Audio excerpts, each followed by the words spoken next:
Just thought I'd share something that happened to me a decade ago, but still creeps me out to this day. Being 9 at the time, I was living in Southeast Asia with my family. My mom had to head off to work early, so I tagged along. It was still pretty dark outside, but it was already shaping up to be a humid day. Since the place where she worked at was a while away, we had to get up pretty early. Anyways, we were walking toward the taxi stop situated by the main road. I felt that it was just too eerily quiet. There were no cars or trucks on the road. All you could hear were the frogs croaking away. As we crossed the road and waited by the taxi stop, I noticed that there was this woman dressed in a white flowy gown opposite us, with her head hanging low, almost as if she was staring at the ground. She wasn't directly opposite of us, but a couple meters away from the taxi stop on her end. Her hair was disheveled and black. I was afraid, so I just covered my face with my hands and then looked back at the lady. It seemed like she moved even closer to the taxi stop. Her head was still tilted down. I started to feel more creeped out, so I turned to my mom and asked her if she noticed anything off with the woman. My mom just responded with, "What woman?" "Well, whatever or whoever you saw, don't look at them."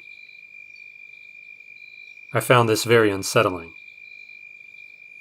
I just waited impatiently, trying hard not to look while we waited for the taxi. At this moment, I don't know why, but I thought that glancing towards the general direction of the lady was okay to do, since she probably wouldn't have noticed. But she did. The woman was now perfectly opposite us, standing by the taxi stop. She looked up and moved her hand, like she was waving. To me. Her hair covered her face, so it was difficult to see her expression. The taxi soon arrived, and as Mom and I got inside and settled ourselves, I looked out the window, and the lady wasn't there anymore. There was just a lonely-looking taxi stop.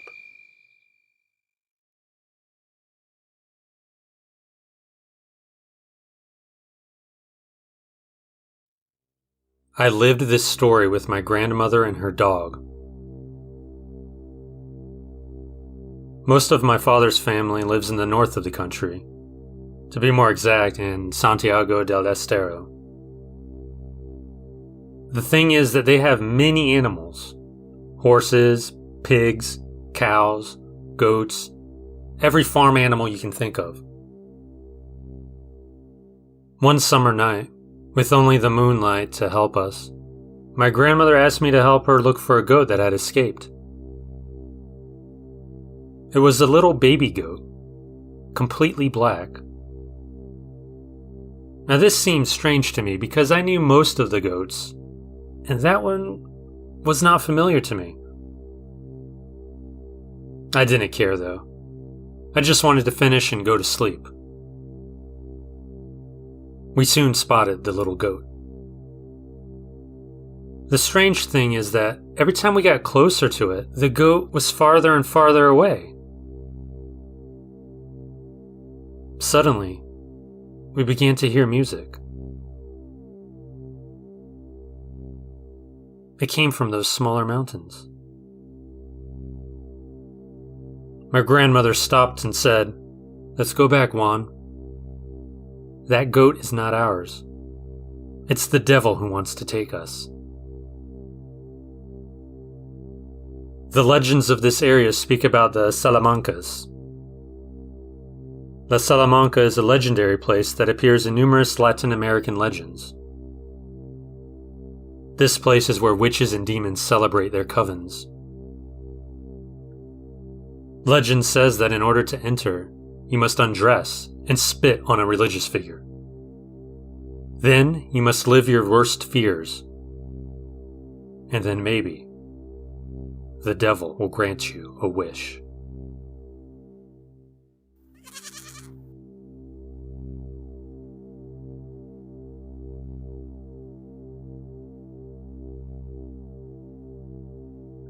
I am from Argentina, and I went to visit my family that lives in the north of the country.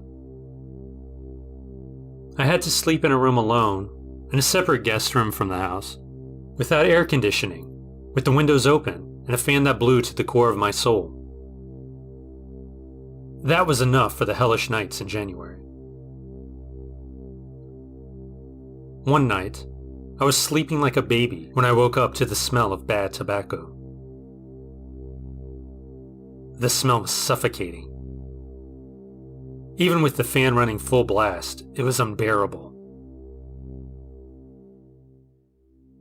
I lay there without moving, waiting for something to happen. I soon realized that someone was watching me from the window. It's one of those sensations that you can't confirm, but you know it's happening. Someone was watching me from the window. Anguish and fear entered me. I did not understand what it was. I knew that it was not a person wanting to enter to steal. It didn't feel that way. It was someone, something, that was just looking at me from the darkness of the courtyard. Time passed. They did not leave. Neither did the foul smell, nor the sensation of being watched. Anguish and fear turned to terror. Without moving a muscle, I began to pray. My family is very religious, so it came quite naturally for me to pray. I'm an atheist, but fear overcame me. After a while, the smell completely disappeared. The sensation of someone looking at me disappeared also. I got up and turned on the patio lights. I didn't see anyone or anything. The next day, I went out to take a good look at the patio. At my window, in the ground, odd footprints. And lying in the yard, a wooden pipe.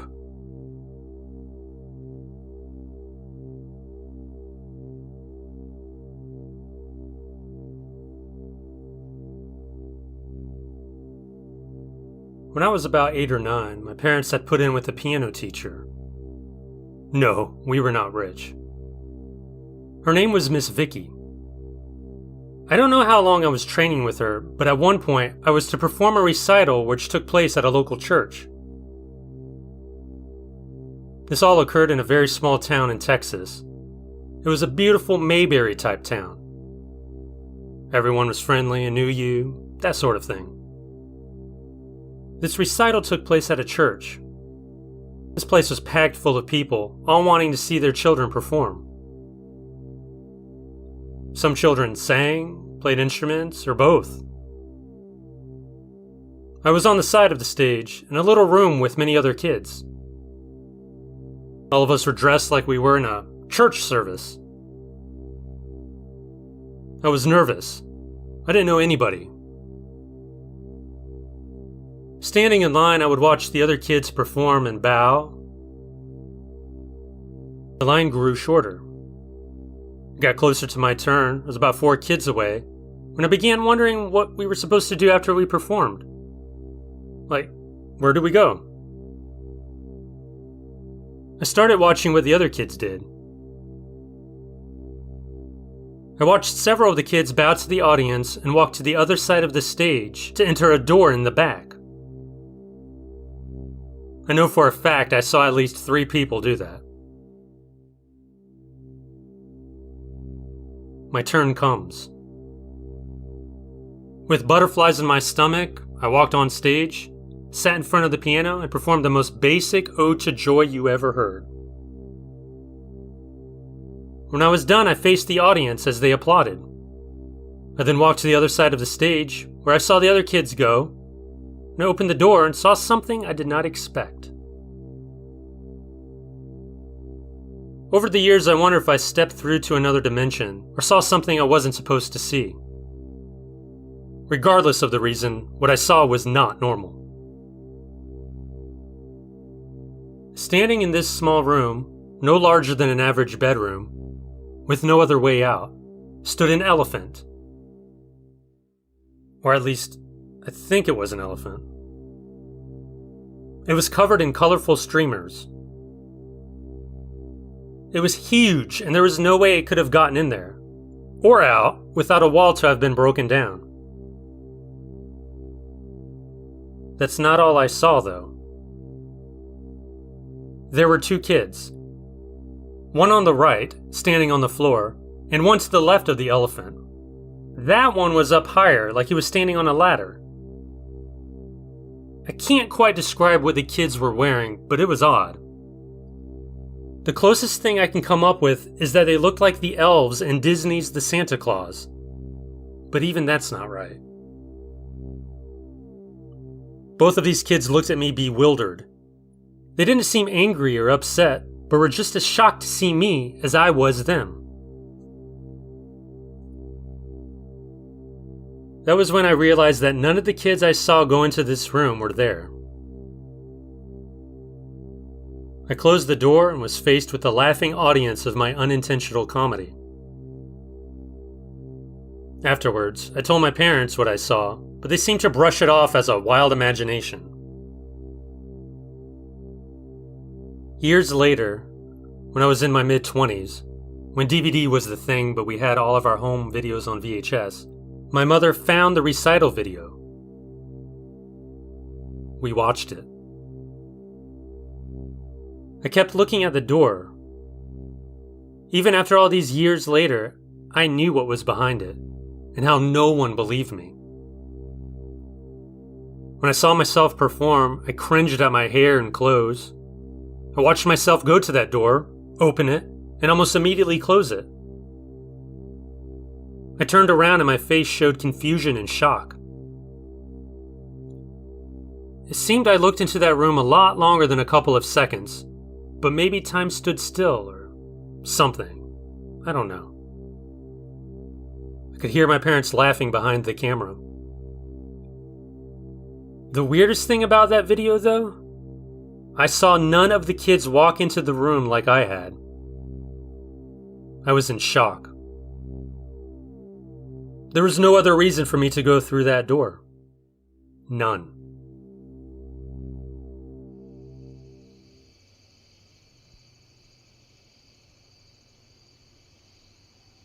It started as a usual weekend. I was at a friend's home with other friends, drinking, chatting, playing games. When it's summer, sometimes we decide to go outside for a walk. It was around 11:30 at night. Cloudy, but you could still easily see where you were going. We live in a countryside place, but not too much away from the nearest city. It's the typical Tuscany landscape. Anyway, we take the usual dirt road that's in front of the house. As we walk down this road, a friend, let's call him M, goes a bit further than us with another friend. This other friend comes back to us saying that he lost him in a matter of seconds. How? He was just walking with M. Where did M go? From this point, things got creepy. We started searching with torches. Maybe he fell down the side of the road. But we didn't find anything. We arrived at the end of the road and still nothing. M vanished. The road is around 200 meters straight with a dead end. How could someone disappear if that person's right in front of you? Okay, well, maybe he circled back around. Maybe he went home. Half of our group backtracked to the house to check. Me and two other friends remained at the dead end. We soon got text messages that M was not home. We decided to go back home. Halfway down the road, M reappeared from the road, running towards us. First, we thought he was pulling a joke on us. But no. He then explained to us what happened. As we all saw, M was just walking by himself a bit further than us. When he reached the dead end, he realized that we were not there behind him anymore. No torchlights, no voices, nothing. From his point of view, we were the ones who vanished. He backtracked home, but there was no one there. So then, he went back to the dead end. 3 times he did this. Back home, back to the dead end, back home, back to the dead end, and nothing. We live in this place. We would know exactly where we were with our eyes closed. There are no similar roads nearby, and it's literally impossible to miss each other on a straight road. How did any of this happen? We thought about it all night, searching for some kind of explanation, but how can you explain it? That night still haunts me.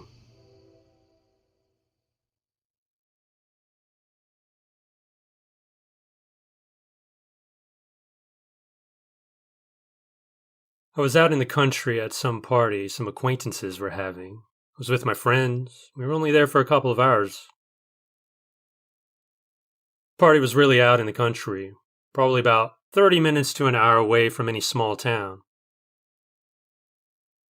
The party took place at a barn, and while we were there, my friend and I weren't under the influence of any kind of drugs or alcohol. We were completely sober.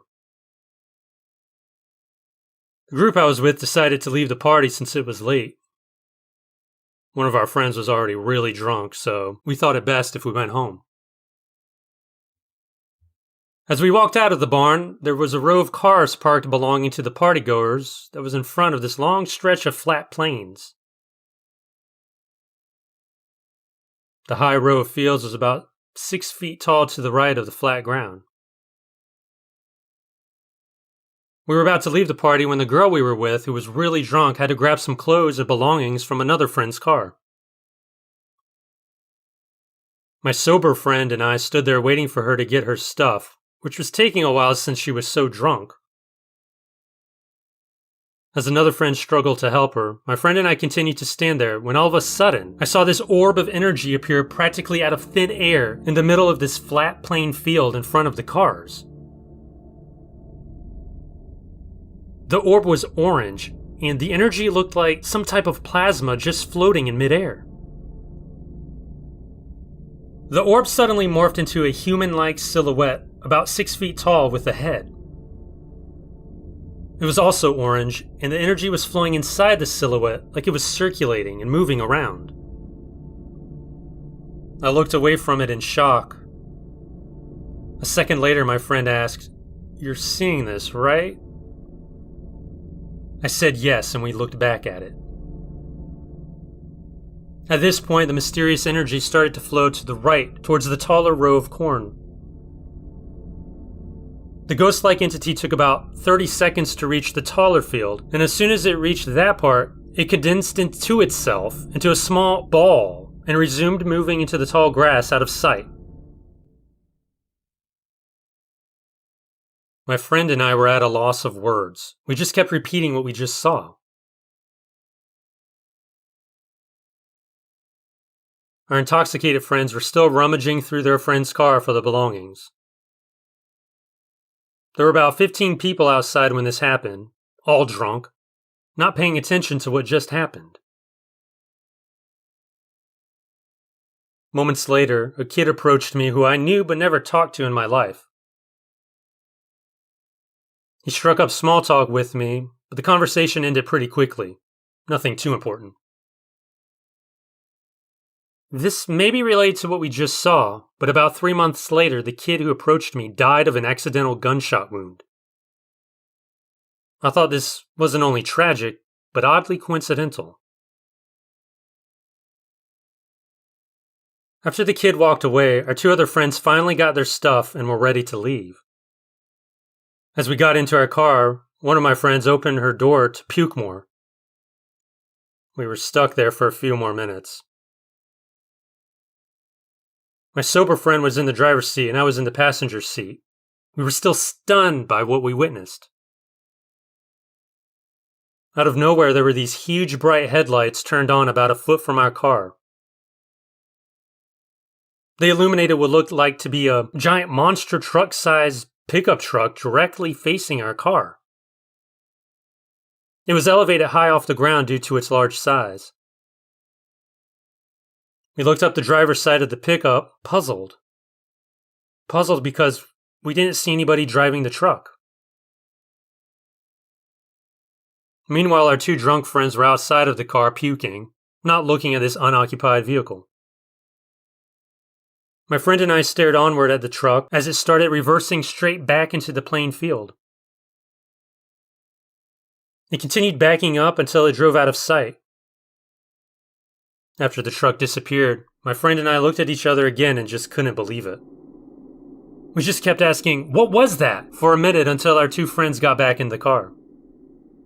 We asked them if they saw any of what we just saw, and they said no. They said we were just seeing things.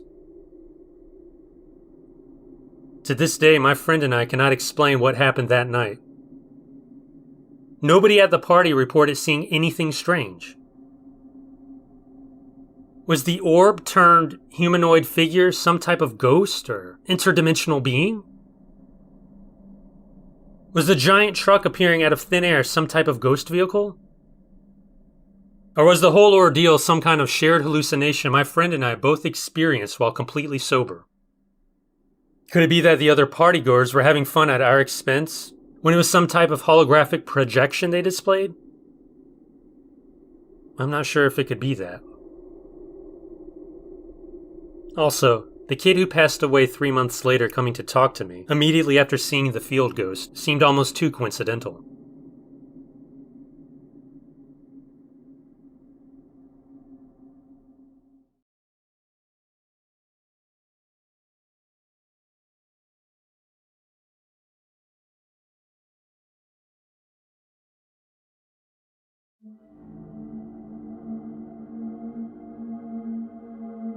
One day I was walking through the woods with my dog and my mom. I live about 20 minutes away from the woods.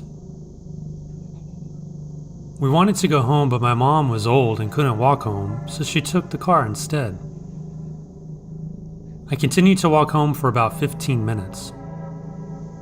Normally, I'd be in my neighborhood already, but I wasn't. I didn't think anything of it and just kept walking in the direction to get home. At the time I started walking back, it was 8:30, but it was 9 o'clock now. I still wasn't home. I decided to call my mom to come get me because I thought I was lost. When she came to where I said I was, she didn't see me. I decided to go to the side of the road and she finally found me. As we were heading home, I realized we weren't going the right way. When we got home, it wasn't our house, but my key worked and all of our stuff was in it. The next morning when I woke up, I was in my actual house. I asked my mom what happened last night. She said we only went for a walk and came back home. Was it all a dream?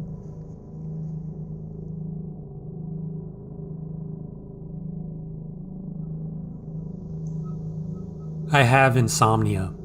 Had it for years, and the best thing for me, I've found, is just to go out and walk for an hour or so. This was pretty easy at my college because of the layout. A rather large loop with plenty of open spaces and paths, always well lit. In the center of this circle, there was a large patch of forest that was unlit. Because of this, I never walked the forest at night. But one night, for no particular reason, I decided to change my path and go right through it. I've gone through this path enough times during the day. It's clearly marked floor trails with wooden bridges at points and metal plates on the trees all designate where to go and where you are. The only light I had was from my cell phone. It's the worst type of flashlight. Yeah, it's very bright, but it only reaches out about maybe 10, 12 feet. So I'm on the path not more than a few minutes into my walk. I crossed the first bridge, and just as I neared the other side of it, I heard a snap from behind me. I turned around and expected an animal, a fox or raccoon, but I saw something else. On the other side of the bridge, between two trees, a figure stood. Human height, but he looked formless. The tree to its right has a metal reflector dish marking it, but it's still too far away from my flashlight to really catch. The hairs on the back of my neck raised, but I was determined to just face my fear and identify whatever was on the edge of my light. I took a step forward, just one, and I froze as my blood and everything in my body told me to run. I just couldn't bring myself to take another step towards the figure. I decided I would leave as calmly as I could. I slowly turned around and confidently walked away, went down the path at a steady pace. I wasn't even close to being halfway through the forest, but I was doing a good job of staying calm. I was almost there. I hadn't seen or heard anything. At this final turn on the forest path, I could clearly see the street lamp at the other end. This last part of the path is rather swampy. The ground very quickly turned to mud. I kept my pace, steady, not running, not slowing. But in the corner of my eye, I saw it again. A white, formless figure. And this time, it followed me. I panicked, but didn't run. I just kept my confident stride, determined to not let my fear get the best of me. 20 feet from the edge of the forest, I slipped and twisted my ankle. I fell face first into the mud. My adrenaline carried me through. I managed to just force myself back up and keep walking. As soon as I broke the tree line and made it to the sidewalk, I felt free, calm, and safe. I fell asleep shortly after getting home, but I had awful nightmares. The next day, I was feeling all right and decided to go back and confirm what I saw beneath the sun. My girlfriend and I made our way down the path into the first bridge. I had many markers to note where I saw the figure the first time. I knew I'd found the exact spot, but there was nothing between the trees. It was an empty space, empty, clear for a good distance in both directions. The second place I saw the figure was another open clearing. The only thing of note was a fallen tree, but nothing near the height of what I saw. I never walked alone at night in the forest again, but I did keep my night walks around campus without incident. I had been in the forest at night with others multiple times after this, but I never noticed another figure. It's been a few years now, and I still don't know how to explain what I saw.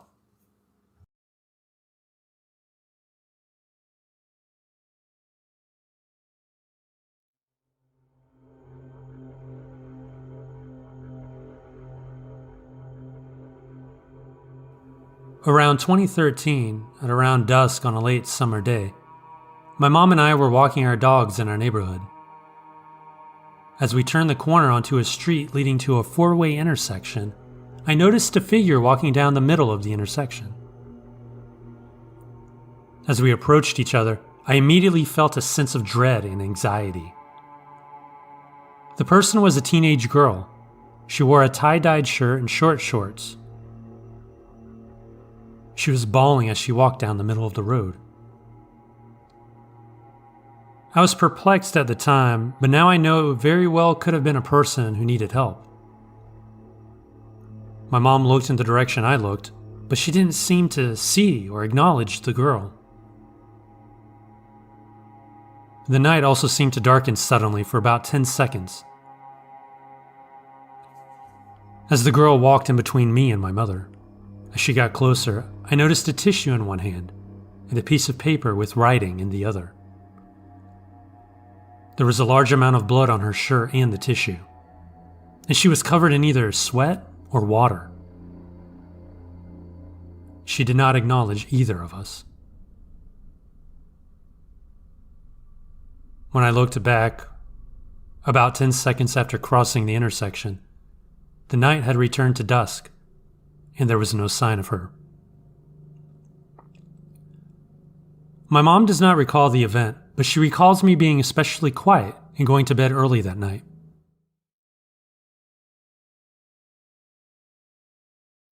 This all happened 2 years ago. I first encountered this thing one night when I was sitting around my campfire. I just happened to look at my neighbor's window, and I saw this sickly-looking dog staring at me. I knew my neighbors really well, best friends in fact. I thought, well, maybe they adopted an older dog. I'll ask them tomorrow when I see them. So that's what I did. They looked at me confused and said, "Dog? We don't have a dog." I told them that I saw this old-looking dog in their window last night. And that's when it all started. The next night, I was sitting in my chair next to the fire and my sleeping puppy. I was reading a book. All of a sudden, I heard a big bark. So loud, in fact, my ears hurt from it. It came from the backyard. My dog, now fully awake, looked at me in a "you heard that too?" kind of way. I instantly got up and walked to my back window. All I saw were two eyes looking at my house. I grabbed a flashlight and shone it through my open window. It was the dog, the same old dog from the night before. But it wasn't a dog. Well, not really a normal one. It was gray with big bulging eyes, tongue hanging to the side, and dried blood on its upper lip. I turned around and got my hunting rifle. With my pistol on my hip and my rifle in hand, I went out back. When I opened my back door, I saw the dog was nowhere around, like it vanished in thin air. So I went back inside, confused, wondering what the hell I just saw. I sat back down and decided it was time for bed. When I was brushing my teeth, I heard the super loud bark again. I peeked out the blinds. Nothing was there. No eyes, nothing. Just the bark that seemed to come from my backyard. I shook it off and went to my bedroom, laid down. I finally nodded off to sleep about half an hour later. I heard the loud bark again. Every hour I woke up to that bark. I finally had enough. It was 3 a.m. I grabbed my pistol off my nightstand and went down the hallway. My dog wasn't far behind me. I turned the corner to go down the stairs, and there it was. At the bottom of the stairs, looking at me. Moonlight shone on it like an eerie monster from a movie. I aimed my pistol at it. My dog started crying. At that point, I knew it wasn't my imagination. There was something there. I shot one round into its face. It seemed to bounce off the beast. It barked loud and slowly walked away. I ran down the stairs and flipped on the lights, and it was gone. I shook so bad. I sat down, wondered what it was. I faced a grizzly bear at 30 yards with just a bow in the Yukon. I've wrestled bulls, but this just shook me. Then I heard 3 knocks on my door. I ran over and opened it. I was ready for anything. It was just my neighbors. They heard the shot and ran over. I told them what happened. And they looked at me, confused, but they believed me because of how shook I was. It's 2 years later, and I still have nightmares about it.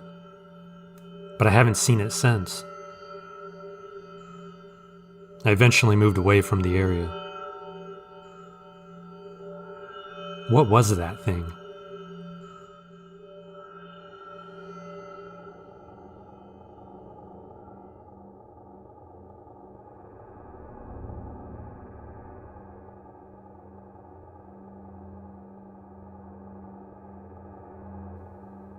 When I was 6 years old, my family and I lived in a big apartment complex. Outside the front was a big grassy area, and across from that was another apartment complex. I had a group of about 4 friends around my age there. One day, we went through the glass doors into the other apartment complex. It had a big pool surrounded by apartments. The pool was covered for the season. While we looked around, a man came up to us. I remember he had dark, almost black hair, kind of thinning, and a black mustache. He asked us kids what we were doing, and we just said, "Hey, we're just walking around." He introduced himself and said he was a policeman. We all thought that was pretty neat, because I'm pretty sure he was the first policeman I'd ever met up close. He didn't talk to us any more than that, so we all just left and went to play somewhere else. It's strange when I think about it, but I don't remember ever seeing another person at that apartment complex. But later that night, my friends and I went back over there for whatever reason. Probably boredom again.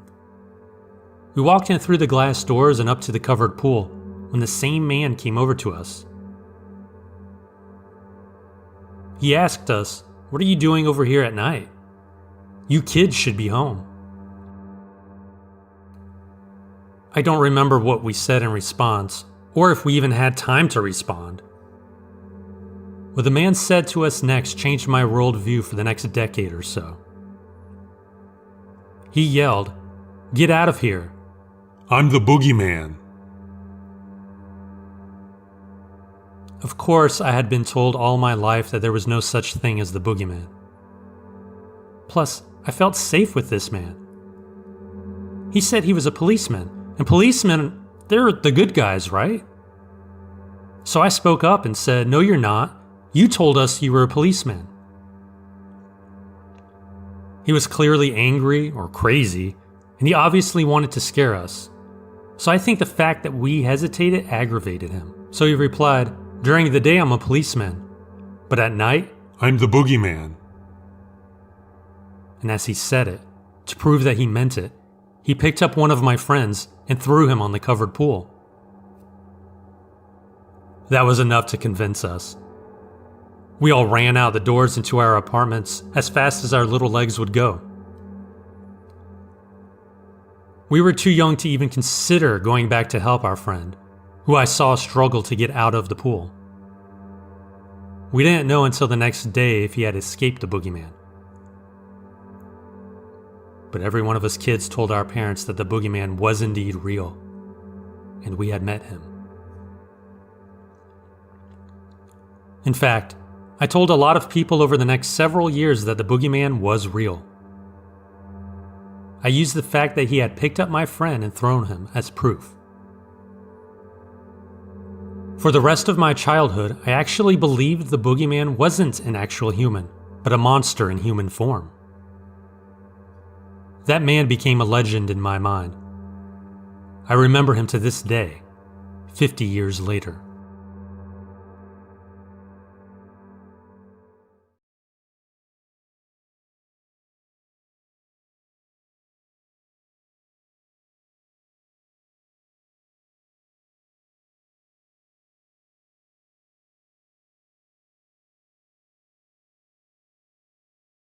I don't believe in ghosts, but looking back, I've had a lot of paranormal experiences.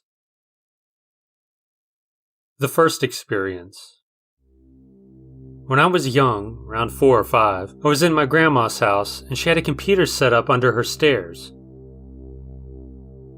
When I got to the bottom of the stairs, I saw a man turn around in the chair. He said his name was Peter, and I started crying because I was a young girl and there was a strange man in my mama's house. He then told me to sit on his knee, and he hugged me. About a month later, my grandma was showing me photos of my granddad, who died when my mom was 14. I immediately recognized him as the guy I met under the stairs. The next experience was definitely when I was 6, because it was the year my mom met my stepdad. I was in my mom's bed with my mom downstairs with my sisters, and I heard a really soft voice say, "Lay down." I opened my eyes and tensed up, and I stayed still because demons can't get through a blanket, right? A few seconds later it said, "That's it." I ran downstairs and cried to my mom. The next experience happened a few months after this and continued for maybe 3 months. I kept having dreams about a woman who lived in my wardrobe. I dreamed about her a lot, and she was always paying attention to my sister, who was on the bunk bed under me. My mom said it wasn't real, but the wardrobe would always be open in the morning. It had latches, so it shouldn't have opened on its own. It is possible, because it was pretty cheap, but it just doesn't feel right.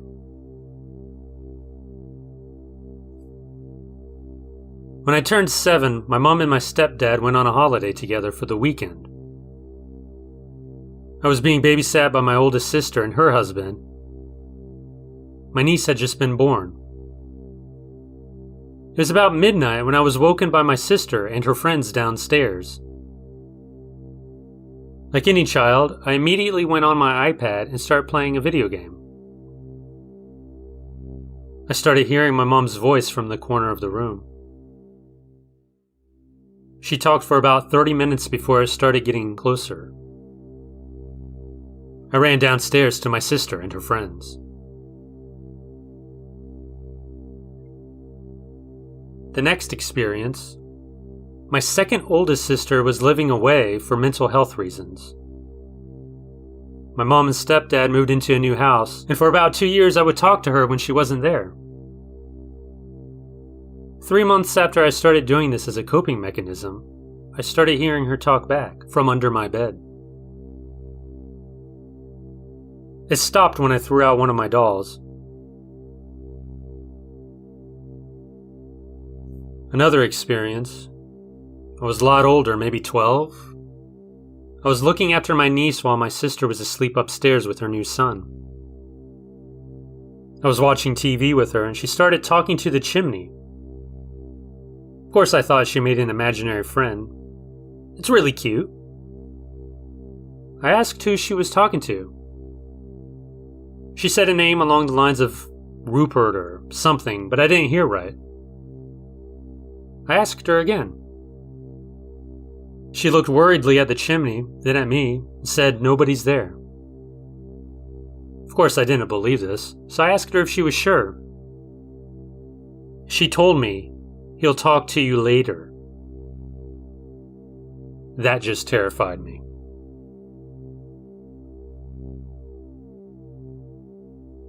I'm gonna backtrack a little bit. Speaking of imaginary friends, I used to have one. He was in a wheelchair. One time he got scared when I went out to the ice cream truck, and he screamed at me to stop. Later in my life, I learned of my cousin who died when he was run over by an ice cream truck. Another experience happened at my grandma's. I went there a lot because I felt safest there at the time, and that's where I could see my dad. Me and my sister would share the room, but at this point, my sister was away for the mental health stuff, and I was really scared. I woke up around 1 a.m., and I saw the wardrobe door with all the sewing and clothes stuff swinging very slowly back and forth. I just laid there and cried. I never slept with the window open, so it couldn't have been the wind. I kind of wish it was. My last direct experience. I had just moved from England to Australia with my stepdad's job. I had a hard time sleeping, as this wasn't soon after my grandma died, so I was going through a lot at the time. I spent a lot of time watching TV at night. I'd play with the curtains using my feet because I needed constant stimulation. After about half an hour, I heard the most clear from behind me. I shot up and sat there for another 20 minutes because I didn't want it to think I was going to run away. In my mind, running away meant it would chase me. This shit just haunts me.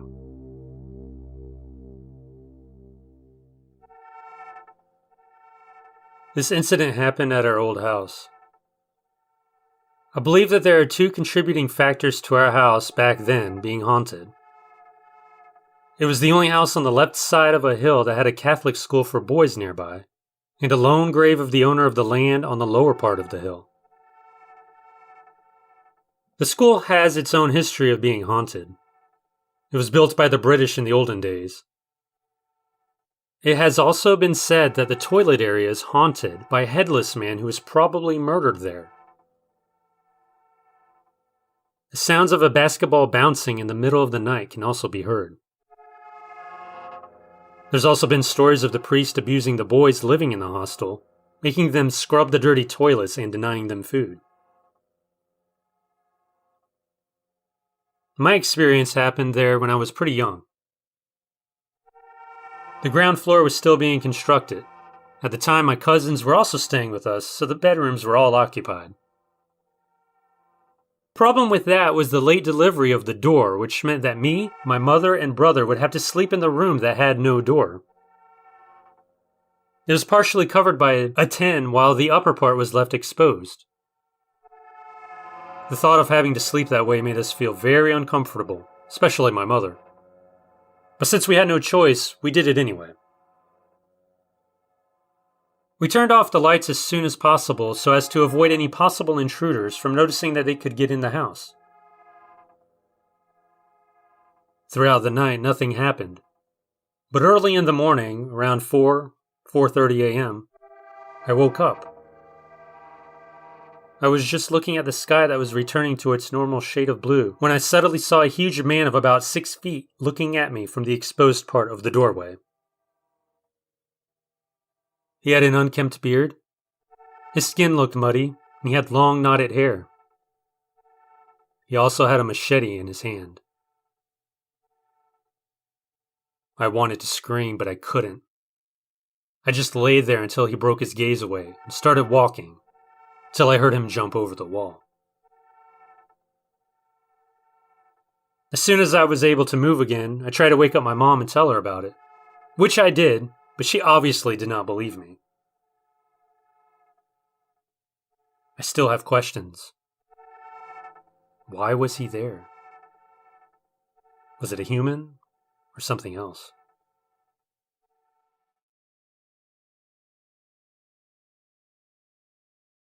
When my grandma left my abusive grandpa, she moved herself and 2 of her 3 daughters into a new house. My aunt met a guy and they started dating. He was what you would call a greaser. Hot rod driving, leather jacket wearing, greased back hair having dude. This would have been the early 1970s. Most nights, he'd park down the street and walk to her bedroom window, tap on it, and she'd let him in. Her bedroom was at the back of the house and the driveway was gravel.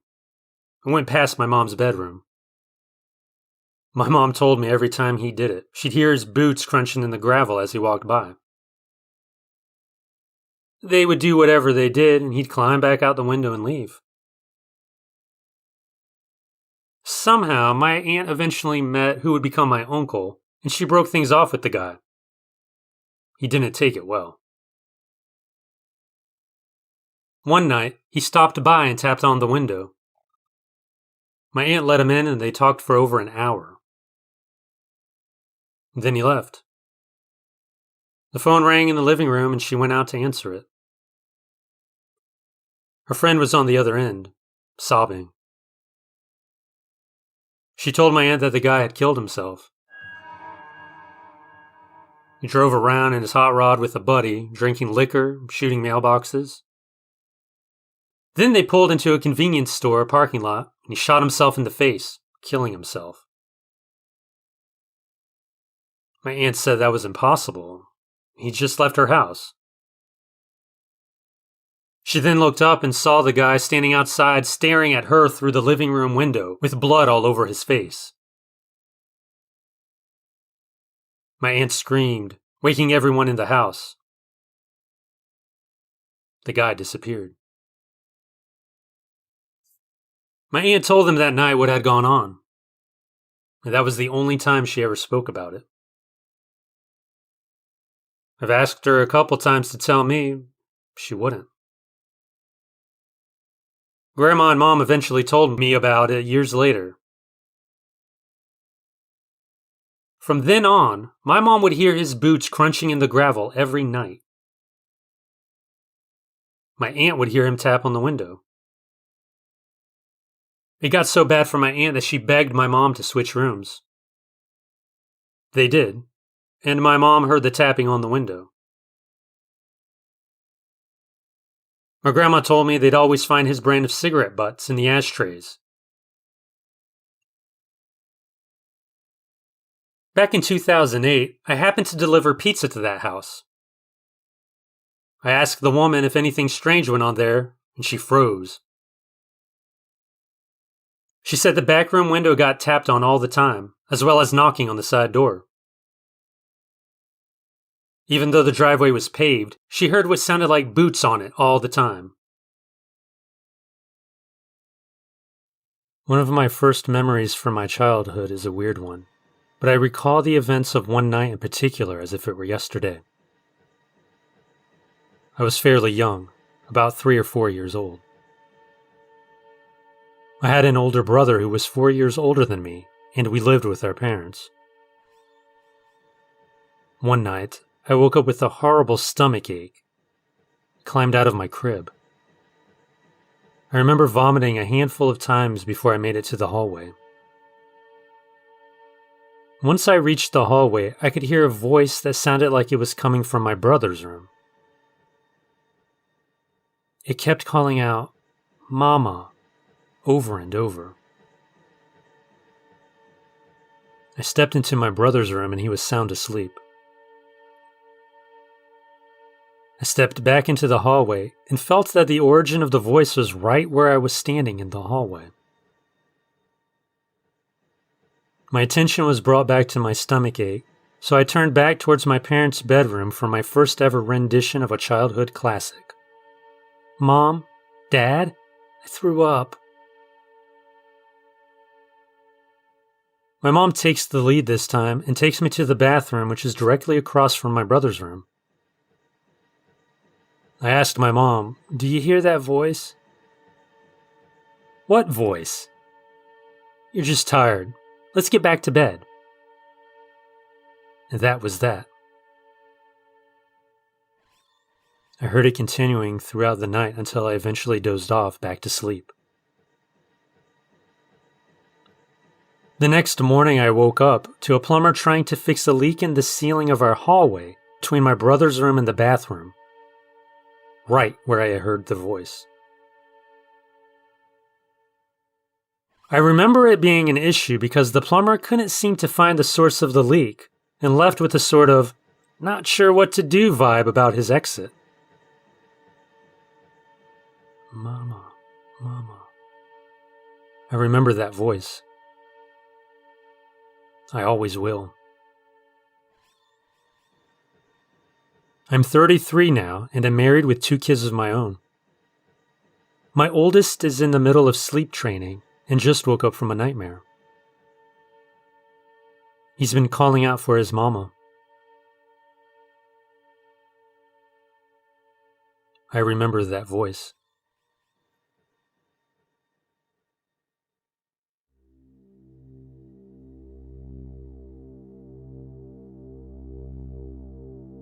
My wife used to work at the Great Wolf Lodge in Mason, Ohio. She worked 3rd shift at the front desk for 5 years, and things would happen there constantly. Many times I'd take her to work and hang out in the lobby until she got off, instead of making the long drive back home and then back to get her in the morning. Employees she worked with would share stories with me all the time about things that happened to them or to guests. One room in particular that seems to be the most haunted had reports from guests that something in the middle of the night would jump on their beds. One day, the bathtub overflowed and the water leaked down into the basement. When they checked the room, nobody had been in there and the room had not been rented. It seemed as if a lot of the things that happened there either happened in the lobby or on the 1st floor. Every night, they had to print a report and get it from the main office on the 1st floor. My wife went down the stairs, and while she walked, the elevator started following her from the lobby to the 1st floor. When she got down there, the doors to it opened, and nobody was on it, nor was there anybody waiting for it. Another night, she got the report and was waiting at the doors for the elevator. Behind her, she heard a man say, "You never asked my name." She spun around. Nobody was there. She walked down the halls and found nobody with her anywhere. One night, she got a call from the office, but no one was supposed to be in there. It was locked at night. The night shift supervisor went down to check it out with security and found the door to be locked and nobody inside. That happened quite a bit. One time he came back upstairs from checking, and as soon as he reached the top of the stairs, a phone that sat at the host station at one of the restaurants there rang, so he picked it up. The extension it called from was the office. He heard nothing but dead air. Another night, my wife got a call from an extension she didn't recognize. When she answered it, she heard nothing but dead air. Not even her supervisor knew the extension. After hanging up, she decided to call the extension back, and the phone in front of her supervisor, who sat right next to her at the desk, rang. He picked it up, and they confirmed that it was her that called. Except it wasn't his extension at all. Upon further investigation, they found that extension did not exist anywhere in the hotel.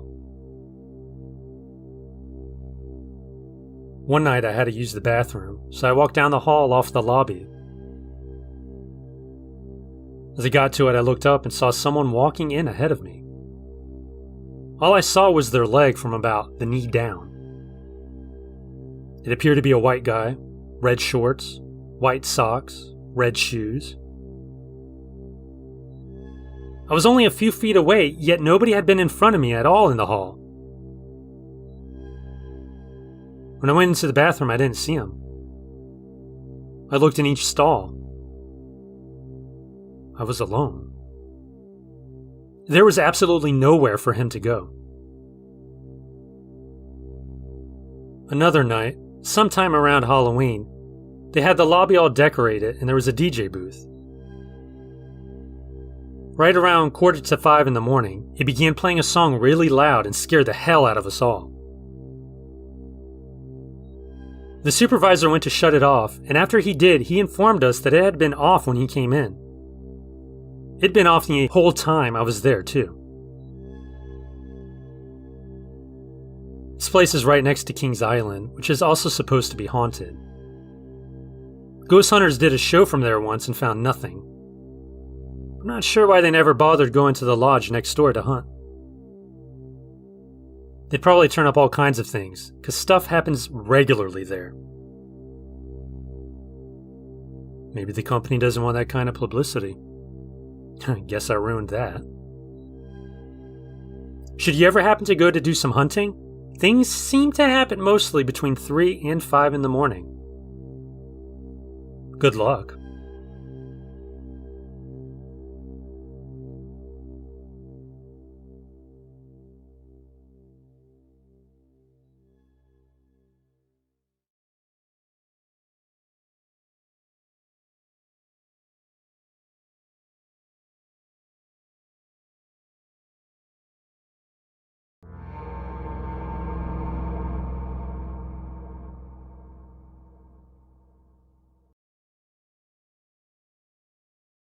Memory is a curse. I can remember going with my parents to the hospital when my mom was pregnant with my brother. This was way back in 1981. I remember the brown tones of the walls and floors, typical of early 80s decor. I remember how I treated Mike Elkins in my senior year of high school over 20 years ago. I remember Denise Benevento's nickname for me. I remember so much. I also remember my first nightmare. In the house I grew up in, the living room was flush with the front window. The couch backed up to the window, as high as the sill, in reality as in dreams. It was night. My parents and brother were asleep. I was awake for some reason. I went out to the living room. The thin curtains were parted. We always closed them at night. What if someone could see inside? I climbed onto the couch, kneeling at the windowsill, looking out. A van was parked in the driveway behind my parents' station wagon. Walking up the lawn was a tall man who resembled Frankenstein's monster. His head and shoulders were squared like Boris Karloff's version, but his flesh was in tatters like Christopher Lee's. He walked up to the house, one slow step at a time. I remained rooted, watching him. Dread filled every cell in my young body. Who was he? Why was he here? Was he coming for me? He didn't belong here, or anywhere else for that matter. I don't know if he ever made it all the way up to the house. I had the same exact dream several years later.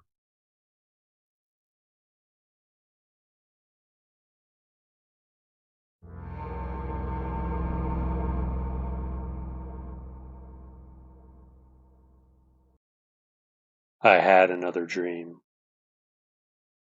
My cell phone went off. Everyone's phone did. Not an Amber Alert? National emergency?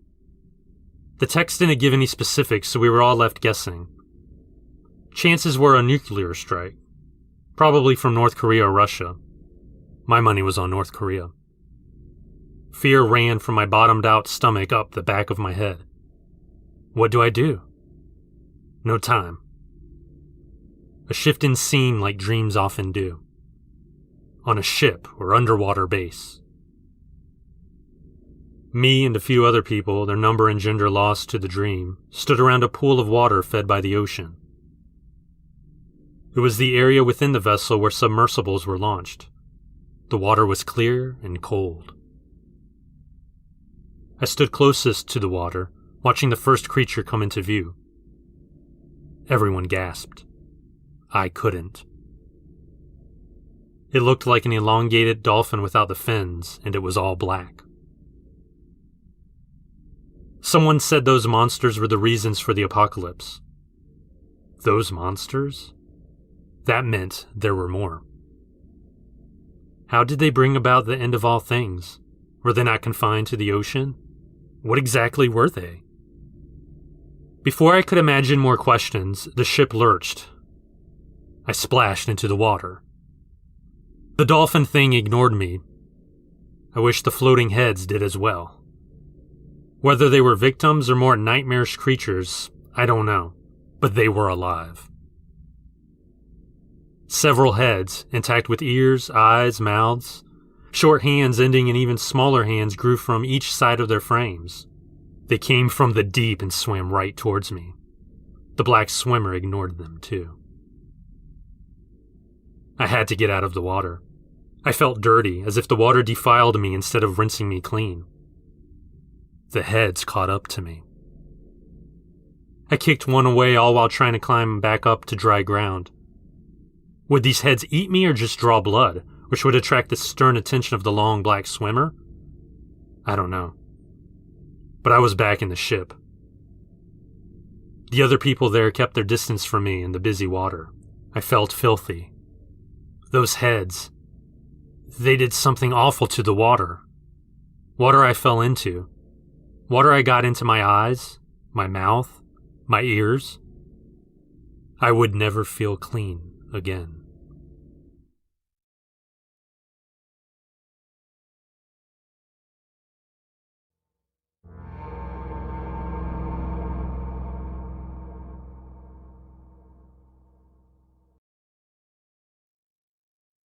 In this dream, as in real life, I live west of the local airport.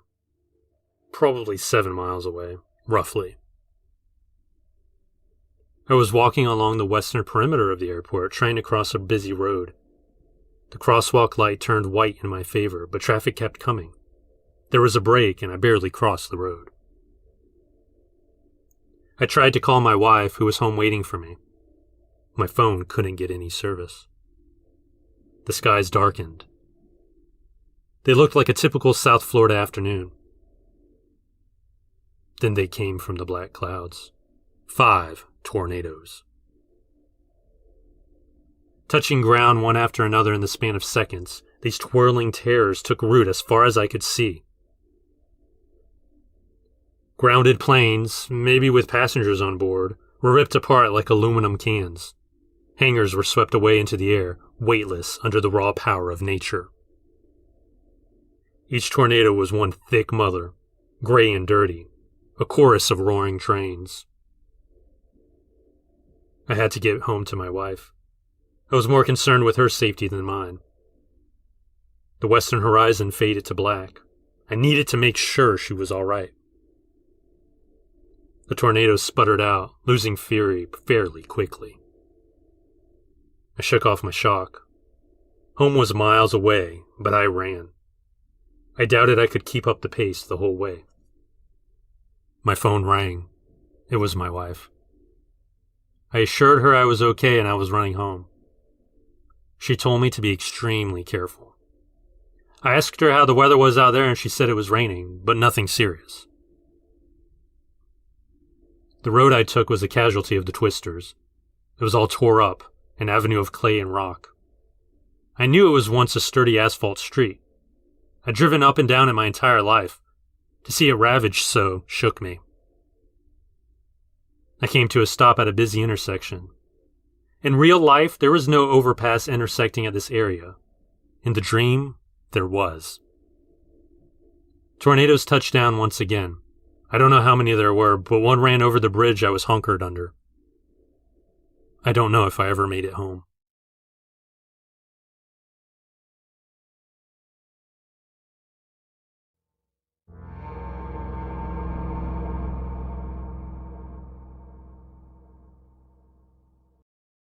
I had another dream last night. I was alone in the house I grew up in. I woke up on the couch. The TV was on.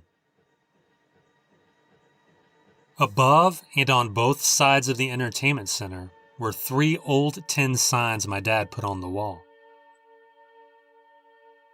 One on the left, one on top, one on the right. I realized I needed to empty the dishwasher before my parents got home. I went into the kitchen where I immediately felt wrong. Not physically, no. I just got a strange vibe. Suddenly, a clatter broke the silence. I ran into the living room. The signs were on the floor in a peculiar way. They had fallen precisely on the floor as if placed. For example, the sign on top was on the floor directly in front of the TV. The sign on the right was on the floor in front of its place on the wall. The sign on the left, however, was on top the sign on the right. How did that happen? They didn't just fall because of a passing plane or truck. They were placed in each spot. By who? I was alone. The wall and ceiling shook with a rumble. Something heavy on the roof? I ran out front and clearly saw the roof was untouched. Maybe someone was messing with me. Maybe they were in the backyard now. I walked up the side of my house. Between my house and the neighbors was a wooden fence. The sun was setting, casting shadows on the fence. As I approached the corner of my house, I looked at the shadows of 3 shrubs which lined a section of my yard. There, on the fence, was a gap amid the shadows where sunlight hit. I heard running in the yard. Fast footsteps approached. I saw the shadow of a little girl running toward me. I knew it was a little girl because I saw the shadows of her swaying pigtails. I turned the corner, ready to face this prankster. I was alone. I turned back to the fence. The silhouette of a cat now approached. I heard its tiny scamper coming at me. I turned, and nothing. No cat, no girl, no sound.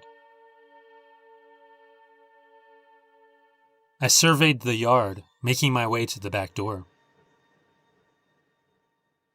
Standing inside my kitchen, looking at me with no emotion, was someone who looked like me, but wasn't. Through the window in the door, I saw he was naked. I got angry. What the hell was this person doing in my house? I yelled at him, demanding he get out. He opened the door and came out slowly. His gaze never left me. I got in his face and told him to leave. He didn't. Fed up, I punched him in the side of his head as hard as I could. He did not budge 1 inch. So I hit him again. Nothing. I wrapped my arm around his throat and tried to choke him out. He shrugged me off. I couldn't hurt this guy. I backed away from him. He stepped toward me. I knew he was going to hurt me now. Fortunately, my dream changed scenes.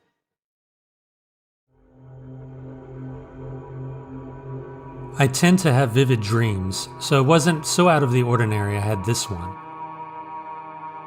But this dream was different. I woke up in a hospital, but that wasn't the thing that concerned me.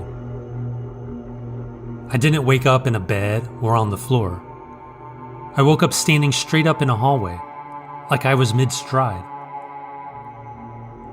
I heard voices down the hall. I couldn't make anything out, but my instincts told me to follow them. They led me to a surgery room, but instead of people, there was a radio. It was playing the voices. I turned it off. I kept walking and I found a man. He was wearing scrubs. He looked almost mid to late 20s. He was eating a sandwich. My brain told me to run, but my legs did not move. He looked me dead in the eye, except he had no irises. He said in the most robotic, choking voice I've ever heard, "Hey kiddo, you lost?" Then I woke up. It was 4 a.m. I didn't go back to sleep.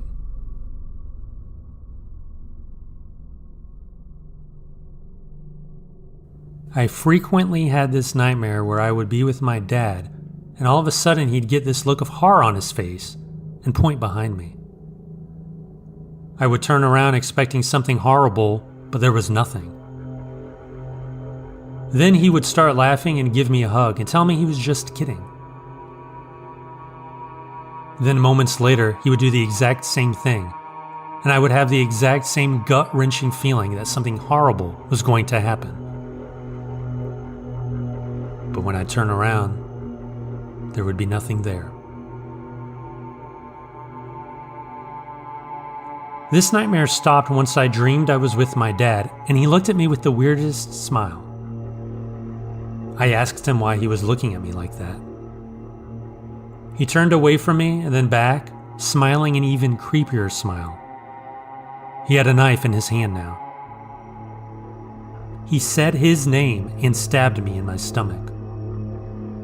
I fell to my knees. He then stabbed himself in the stomach.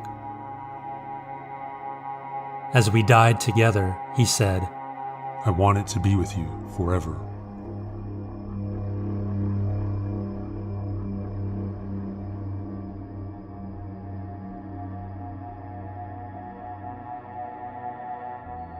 I was standing in my living room, looking out the window.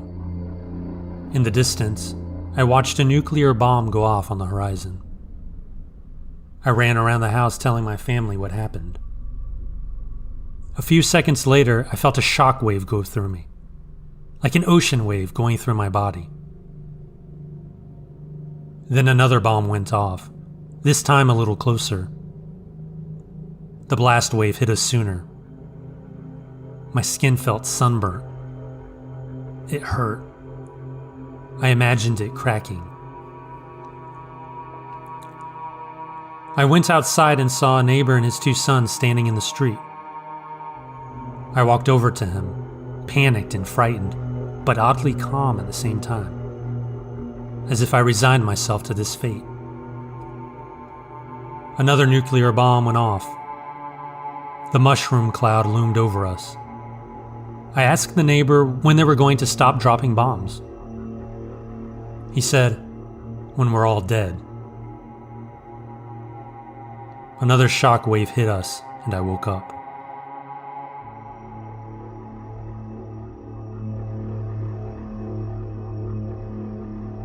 When my brother and I were just babies, my mother had a recurring dream that she was at a funeral, but she didn't know who had died. She eventually quit having the dream. 12 years later, it came back.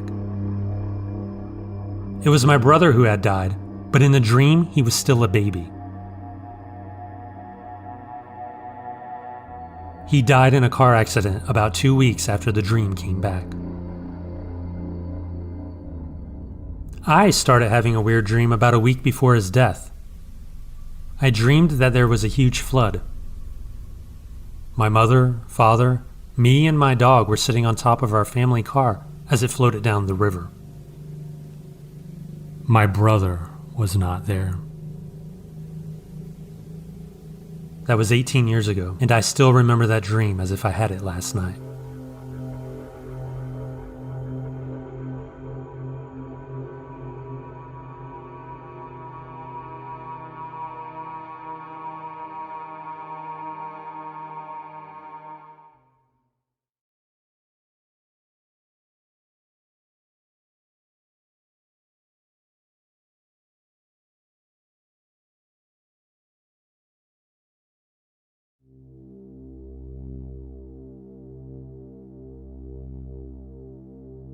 We moved to California in 2019 because of military orders.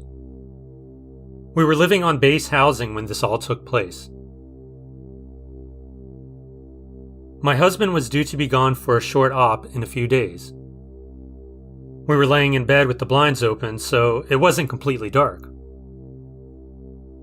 We heard our door squeak a little, then the sound of little feet against the floor. We thought one of our kids had woken up, so we turned the lamp on beside the bed, and nothing. Nobody was there. We go to the kids' rooms, and they were all asleep. We were a little freaked out, but we ignored it.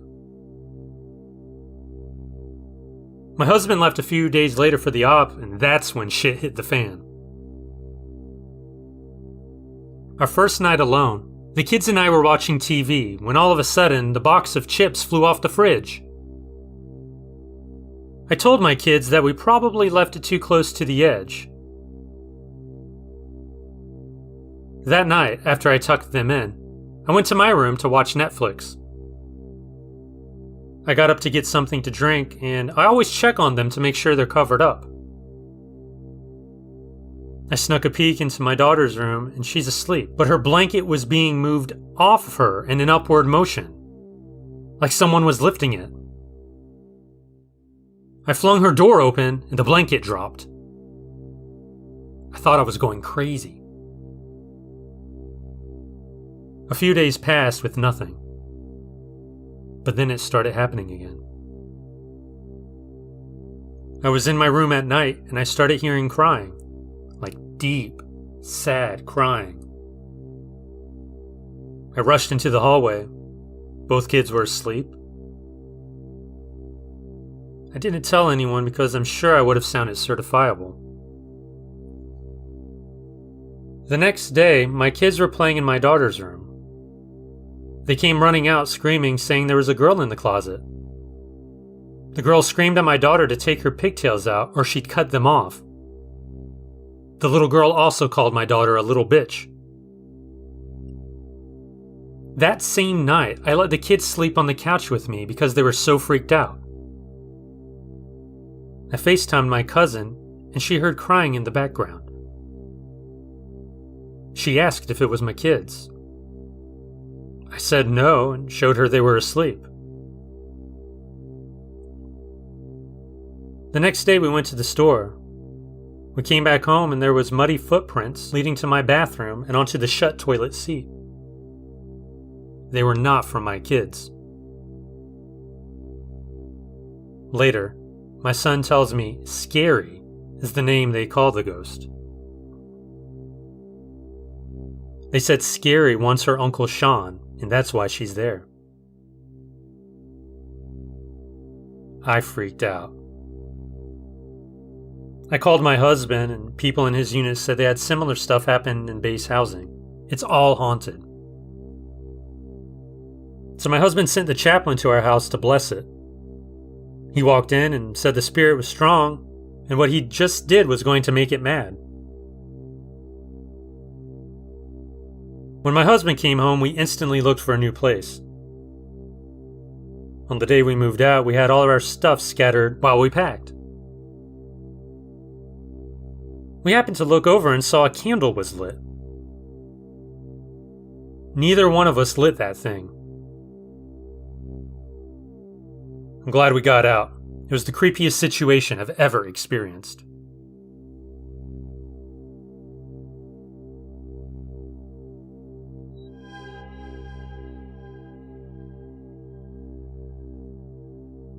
My Aunt Maria and my Uncle Albert live in a small Midwestern city in the suburbs. They're now in their 70s, but they've lived in the same house since the late 1970s when they got married. The house has a basement that has always creeped me out. It's a normal ranch-style house, I think built in the 1950s, with a big basement because of tornadoes. When you enter, the staircase to the basement is to your left, protected by a simple metal gate. The kitchen is to the right of the entrance, and the living room borders the large staircase's metal railing. The staircase is carpeted and really steep. When my cousins were kids, they probably put in the metal gate for fear of them falling down the stairs, but they're steep, like oddly so. When I was a kid, I'd go over to their house to play video games with my cousins. They had a Nintendo in the basement. There's a den down there with an old TV and some boxes and an old armchair. The basement turns to the right from this area into a wide hallway. In this hallway, there's more junk and a bar that I don't think they've ever used. It has more boxes and random stuff around it. At the end of this hallway, there's a brick wall and some frosted windows that let the daylight faintly shine in. To the right of the bar, there's a smaller hallway where there's a washing machine and a dryer. My Aunt Maria does laundry there. I think this smaller hallway goes on to meet up with another brick wall, above which would be the driveway where you can just barely see through more frosted glass windows at ground level. So that's a physical description of the basement. I'll go over a handful of the strange things I associate with it. When I was a kid and I'd go down into that basement, I would never go farther than the den area. I just refused. It creeped me out. And I would make sure that when I turned the lights off, that I would run up the stairs to get out of there. That's pretty normal behavior for a kid, but having been there as an adult, I've noticed that everyone seems to have that kind of reaction down there. Except maybe my aunt. I don't think Albert goes down there much. Something that's important to note about my Aunt Maria is that she's an incredibly neurotic, nervous person. She keeps her house spotlessly clean, including plastic on the furniture. If something is out of place for her, she'll put it back immediately. That's just the kind of person she is. Except when it comes to the basement. My family moved out of that city when I was about 12, but we'd come back to visit my dad's family there about once a year. I remember once going back down there after having not been there for a whole year and discovering that the Nintendo cartridges and the TV remote were exactly where I had left them on the floor near the TV. It struck me as really strange that Maria hadn't put them somewhere else or neatly arranged them since I knew that I had moved them. It just seemed so out of character for her. One thing also I should note. My Uncle Albert's mother was killed during a robbery gone wrong in the 1990s. They never found her killer. Some of the boxes in the basement are likely her things. I know that's a very on-the-nose, cliched kind of thing, but I swear it's true. That said, I was creeped out by the basement as a small child well before her tragic death. I'm not sure if there's a connection, it just seems like it could be important. The last time I stayed in their house was 2 years ago. I was 29 years old and the basement still creeped me out. Honestly, I've had weird dreams about it my entire life. I have these dreams where I'm in their house and something wrong is emanating from the staircase that goes down there. I'm ignoring whatever it is, just trying to act normal, but I can feel it. So, this last time I stayed in their house, I was in my cousin Madison's room. She's an adult now, but they keep her room the same as it was when she was a teenager. I kept hearing this sound coming from the basement. This kind of low, roaring noise. Almost like trucks passing on a highway in the distance, except their house isn't anywhere near a highway. I couldn't sleep. Every time I'd start to fall asleep, I'd hear something. I ended up locking the bedroom door and sitting up all night. I felt silly about it in the morning, but I still avoided the basement for the remainder of my stay with them. 2 years have passed, and last month my Aunt Maria had some kind of nervous breakdown.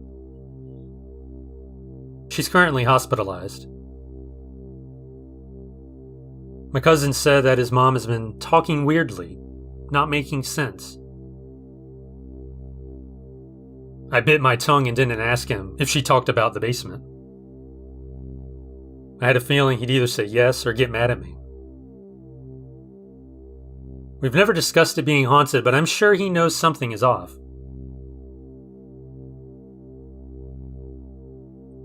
I'm 500 miles away from it, and I still dream about the basement in that house. It's like a bad place, a bad space. I think the next time I'm there, I'm going to make an attempt to explore the whole thing, during daylight, to see if I can break the spell. I'm worried about my aunt, though. Living in a haunted house can't be good for your mental health. Equally concerning is the fact that I keep dreaming about this place. It's like it's in my head. Like there's a physical space version of it and a mental space version, and something like that taking up my mental real estate is deeply worrying.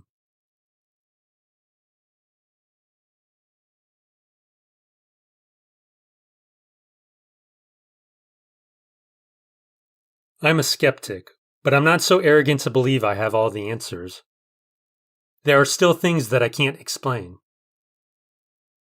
The creepiest, potentially paranormal thing that has happened to me took place in the winter of 2011.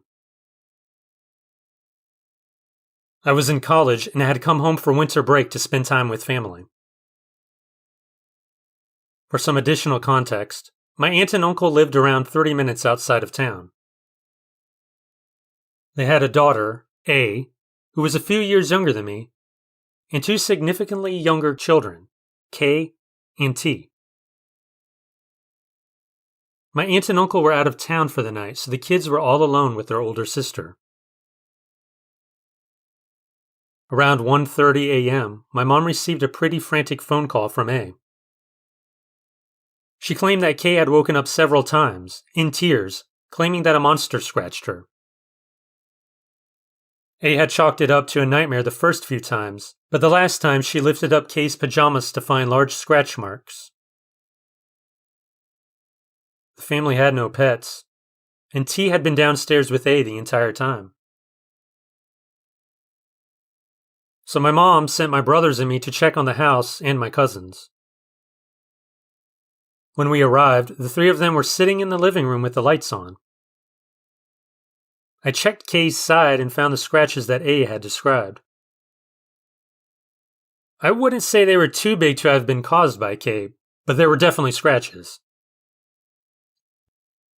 My brothers and I then split up and made sure all the doors and windows to the house were locked before searching every room.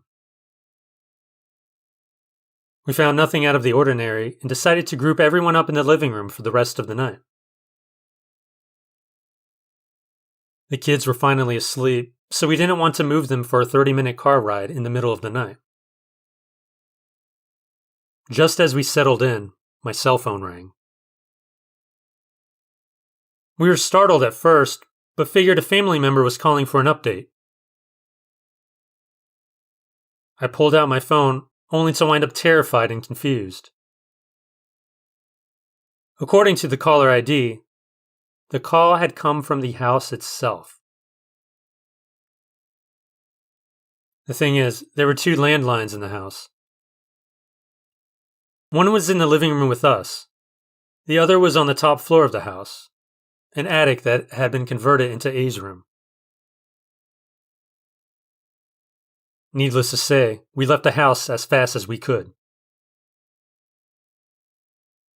We learned later that there was some funny stuff going on with the phone lines in the house. A few times a day, one of the units would redial a number that had been called recently. The call would disconnect if you answered. The telephone company explained it as an error with the phone itself. I consider myself a skeptic. However, my cousins and their family are the reasons I'm still open to the existence of the paranormal.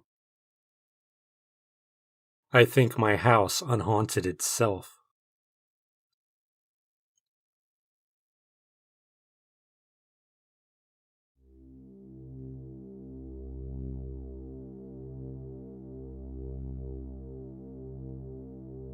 We moved into our current home almost 5 years ago. There were always little things that seemed odd to me, and it got to the point where I was so sure it was haunted I looked into the history of the house, but I didn't find anything. When we moved in, all the doors and windows had chimes. If they were opened, a chime would sound. The chimes seemed to happen a lot, but we have 3 dogs, and I guess I just assumed it was just my husband or one of my stepkids opening doors. At some point, a few months after we moved in, I was home alone, and it finally dawned on me that I was hearing the chimes.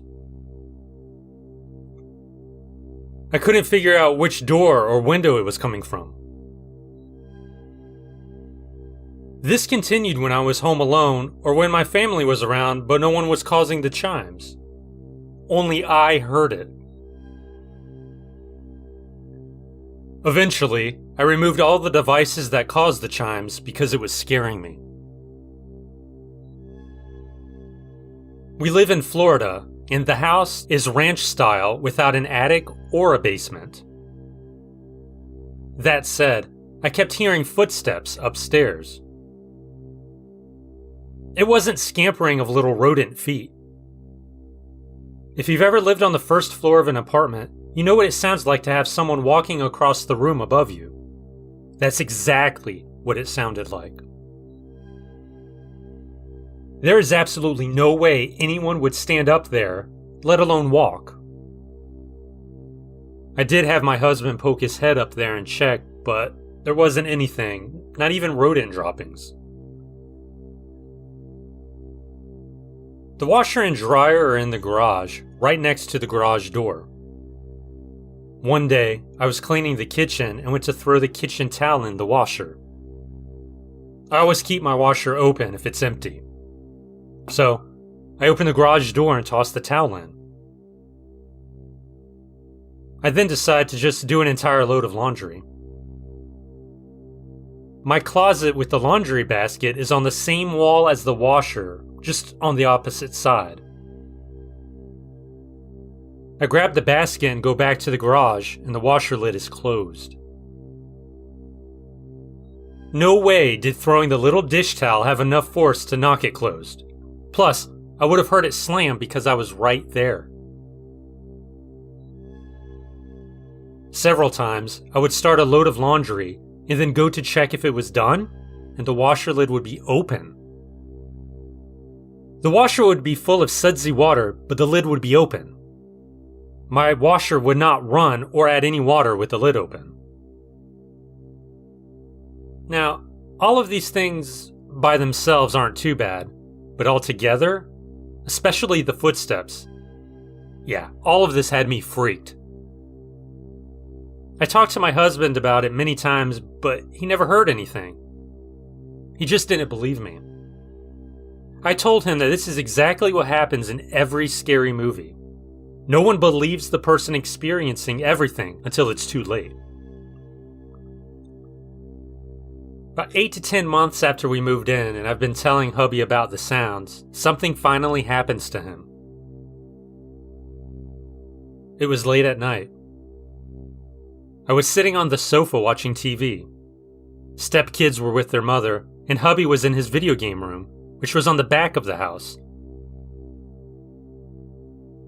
My husband comes into the living room and says, "Ha ha, very funny." I had no idea what he was talking about. He said I was outside his window tapping repeatedly on it. I was not. I still don't think he believes me. One day, I was at work, and my husband and stepson were the only two home. Husband was mowing the grass, and stepson decided to do a load of his laundry. Apparently, when stepson went to check his laundry, the washer opened, and it was full of sudsy water. He went outside and asked hubby why he stopped his laundry. My husband told me this story when I got home, and swears me and stepson set this up. We didn't. I never talked to my stepson about what was happening because I didn't want to scare him. Well, everything calms down, and it seems like at least a year goes by without incident. Then my dad dies. He lived in Ohio and had never visited my new home. 3 or 4 months after he passed, I was in the kitchen cooking dinner. Husband was in the game room and stepkids were with their mother. My kitchen, living room, and dining room are all kind of open, with a wall partway separating the kitchen and living room. It's like a big circle with a small wall in the middle. I can enter the kitchen from the living room and dining room area, or the opposite side that leads to the garage into my bedroom. Anyway, I'm bent over checking the food in the oven, and I look over to the garage door, and clear as day, I see a man walk by through to the living room. I just see hairy legs and tan shorts. I immediately know this isn't my husband. I walk back through the opposite side and look into the living room. No one's there. My dogs aren't fazed. They're just chilling on the sofa. I go into the back room to check on hubby, thinking maybe it was him. He's kicked back with his legs on the computer desk watching YouTube. As soon as I see him, I burst out crying. I'm not a crier, so this scared hubby. I told him what happened and he offered to hang out with me while I cooked.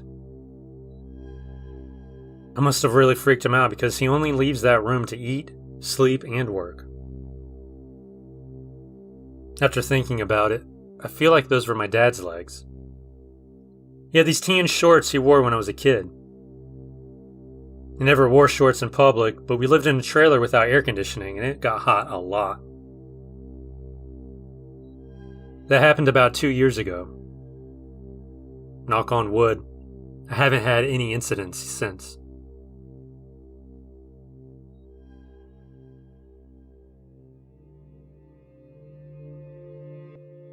I've come to a point in life where my mom is trying to tell me all those family secrets I was too young to understand. Every weekend or so we have these long talks. It was a bit off-putting at first, but I eventually came to value the anecdotes and lessons she gave me. They had the feel of bedtime stories, really. Only the protagonists were now my family and people I knew. The implications of the events were very real. The effects ranged from anger, laughter, to nostalgia. Nostalgia. That's what I first felt when we talked about the old house. That building which has seen many changes lately in ownership and purpose. That building which is always closed and evacuated exactly after 10 p.m. That building with an old rusty plaque that dates back to 1810. That building was where I lived for most of my childhood. When I found out that many locals thought it a haunted place, I was confused. My days as a child roaming its halls and corridors, whose height was unlike any house I have ever seen, were quite normal and very fond to me. I had no memory whatsoever of anything paranormal taking place, not even the classic friend that was but a product of my imagination thing. Doubtful and sometimes mocking faces were the reaction to my uneventful experience. I just ignored the matter up until my mom brought it up at one of our talks. I asked my mom, "Did anything strange ever happen to you or my brothers?" "Nothing ever happened to me." And then my mom started from the very beginning. We arrived at the old house when I was about 6. Mom had truly struck a good deal. We would get to live in the ground floor of this massive, 2-storied beautiful house and pay a small rent if we agreed to help the cleaning lady with the first floor once a month. Maybe it was too good a deal to be true, actually. The owners didn't care to mention it, but others warned Mom of the danger. Hair being pulled by an invisible hand, footsteps on the upper floor, knocks on windows whose maker never showed up, stuff out of place, stuff like that. Those were boringly common tropes about haunted old places, and people loved to talk even when they never visited the place themselves. So my mom decided to take the offer, although not without a certain degree of dread. As papers were being signed and furniture being moved, something happened. A neighbor, an old lady that had, as Mom vividly recalled, the habit of looking behind you when talking to you, said, "You'd best be mindful of the girl. She's a devilish one, no two ways about it." And then the neighbor told the tale of a little girl that was buried within one of the walls of the house. Apparently she had an accident, and, as a weird custom had it, she was made part of the building so as to make it stronger. As far-fetched as it seemed, my mom took note, perhaps out of fear for this crone-looking figure. My mom went to the building all by herself, directly to what would be our washing room. She faced the wall inside of which this girl was supposedly lying, and she said a prayer. She whispered straight to the white, now yellow, peeled-off surface. "We mean you no harm. We just want to live here like a true family, so please don't do anything to hurt us." After that, Mom left our fanciest platter with some candy in front of the decaying wall, as well as a couple of votive candles. Our very first days at the old house have disappeared in the mists of our memory. If anything scary ever happened, it would have had to be so minor that it was eclipsed by all the great times we had. My mom always kept the girls' platter full of candy and desserts. Whenever she bought or baked something sweet, a bit of it went to the platter. Who would have imagined that I had to share with a ghostly presence? And that seemed to be the end of the otherworldly chapter.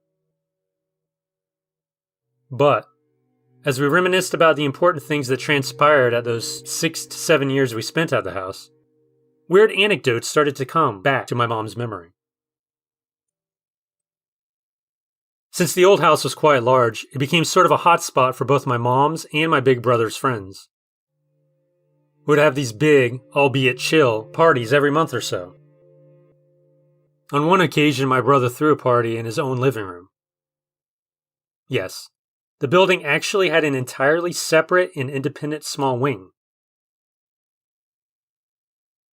It was late at night. Dudes and gals were dancing to my brother's DJ skills, but then someone came near to talk to him. It was a friend of his, and he claimed to have seen a kid using the rusty creaking swing that was beyond my brother's place. He went to take a look from the window. The structure of the contraption could be barely made out. Indeed, the seat was moving to the constant creaks, but it was empty. My brother went out to the empty lot I used as a playground during the day. It was completely enclosed by tall, abandoned buildings, so at night, the place looked as dark as some beast's throat. He called out. No answer was made, and the creaking slowly halted. My brother decided to go look for me at Mom's wing, meaning the main wing of the house. Once inside, he told Mom that the empty lot was a dangerous place for a kid to play at during the night. She was weirded out. "Dear, your little brother has been sleeping in his room since your friends arrived." My brother couldn't believe it. Together they went to pay a visit to my room. I was asleep, snoring. And who was the kid my friend saw at the swing? I saw the thing moving on its own, I swear. Needless to say, the party moved to the main wing, away from that lot. So I asked my mom if she ever saw this kid. She said she didn't see anything at all. But she did start to remember the time an aunt of hers came to the old house when we were away. Now, the main entrance to the house has practically stayed as it was during my childhood. A big two-piece black metal gate that was opened using a remote. Was how cars came to a narrow garden and then entered the garage. The gates had a metal netting at the bottom and it reached low enough for anyone to clearly see the feet of people standing on either side. It's a pretty cool feature. As a kid, I liked to try and spot whoever dared to use the doorbell. This very doorbell was no doubt relentlessly pressed by one of Mom's aunts at a certain date. Apparently she wanted to ask about a piece of gossip she heard. A pair of feet wearing kids' shoes greeted her through the netting some minutes in. "Hi dear, is your mom home?" The voice of a little kid gave a sharp, "No!" "Well, would you mind letting me in? I'll wait for her. When is she coming back?" The person on the other end said that he didn't know. "I'm locked up. I'm all alone. My mother left me here and I can't get out." The woman felt pity for the child and decided to stay put until my mother came home. Soon my mom arrived in her old crimson Cherokee. She gave a honk when she saw her aunt and they both entered the old house. My aunt asked her how she could leave her child like that, home alone. He was very sad. My mom suddenly stopped and frowned. "What are you talking about? He was with me all along." The trunk opened and there I was, playing with some toys. My grandaunt grabbed me by the hand and touched my face. She was getting more and more pale by the second. She started to babble, "It's you! It's really you! You are here!" We all went to the living room, but then I left to do something else. My mom told me that it took a couple of chocolates to get her aunt out of shock. These are the most prominent stories my mom told me. Many other things happened, but they were much more cliched and rather short. But, according to my mom and the friends who were involved, they did happen. And, as if that wasn't enough, you've got some facts. The old house has never again been used as a house. Only businesses have set up shop, but a lot of them have left rather quickly. Nowadays, there's a restaurant/bar. I've heard stories that point to something weird taking place. At 9 p.m., all the patrons are asked to leave, even during weekends. That's right. Keep in mind that most businesses of that kind make a lot of their profit during these crucial hours. A friend of the family had this evacuation happen to him, to which he asked why. One of the waiters told him that they all left the building after 10 because of the terrifying things that occurred after. Let's not forget that the house is at least 200 years old. A faded plaque at the front says that the building is meant to honor some local cavalry unit of the Revolutionary War. Frankly, I don't know what to think of all this.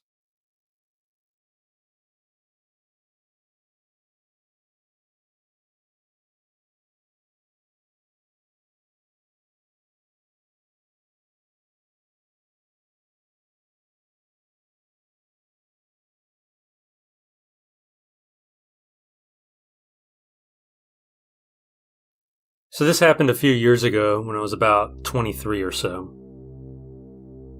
A small group of my friends were all interested in the paranormal, and they often went ghost hunting. And more often than not, they came back with nothing. I, on the other hand, didn't really believe in the paranormal, or I thought there was a scientific reason behind all of it. So, one day after we were chilling at a local arcade, my friends wanted to go ghost hunting again. Normally I would have passed and went home to play some video games, but a girl who I had a huge crush on at the time, let's call her A, said she was down and that she bought a thermal camera for it.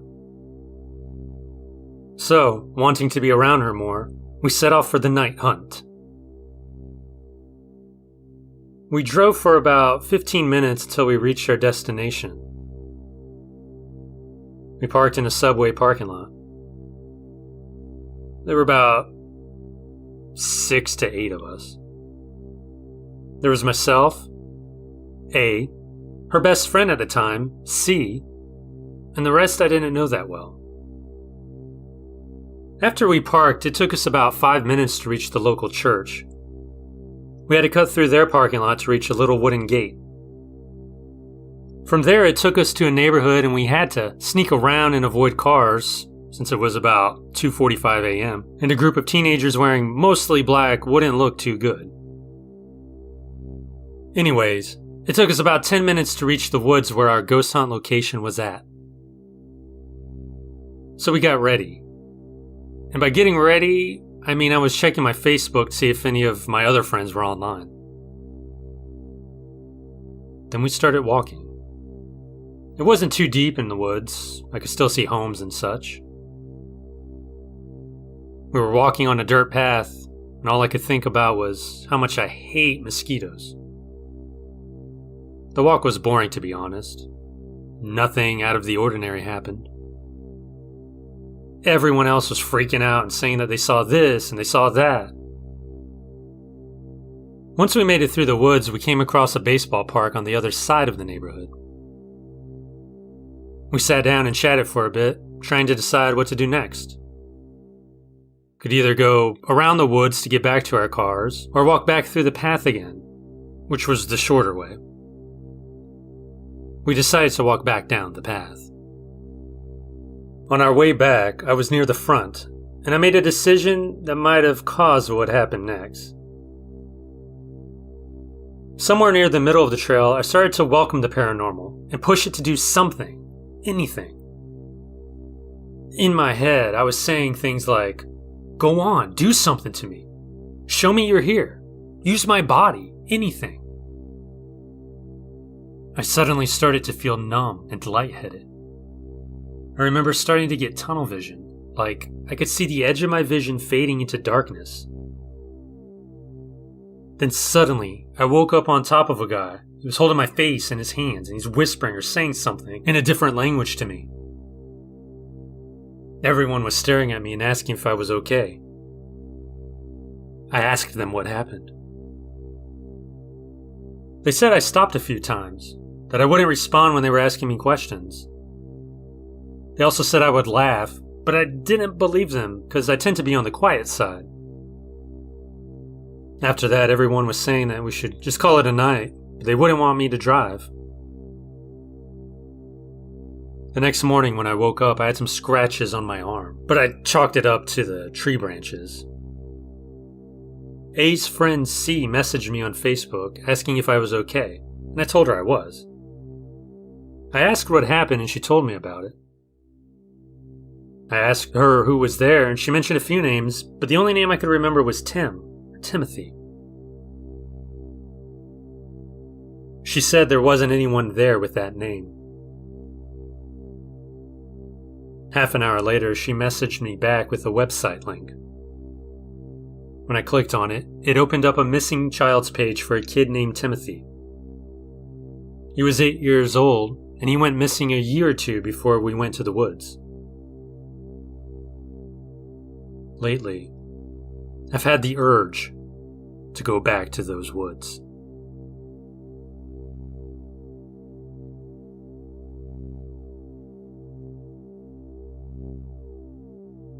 Had I not experienced this firsthand, I would have totally not believed it. As it is, I have no explanation for it. 3 years ago, around this time actually, I was sharing a studio apartment with a friend. I was tidying up some of my things, and she was sitting on her bed. We were just talking while I cleaned. Suddenly, out of nowhere, I'm flung several feet in the air, horizontally. Absolutely out of nowhere. I landed on my elbow and I busted it up pretty bad. My roommate started flipping out. She took me to the hospital and everything. Then later that night, we were sitting in our apartment talking about what happened when this black line starts being drawn on the wall right before our eyes. We had never had anything odd happen in the apartment before, then, or after. That was it. Absolutely insane. Before this, I didn't really believe all that much in the paranormal. I thought it was interesting, and if it were real, I firmly believed ghosts could not touch you. Now, I don't know what to think.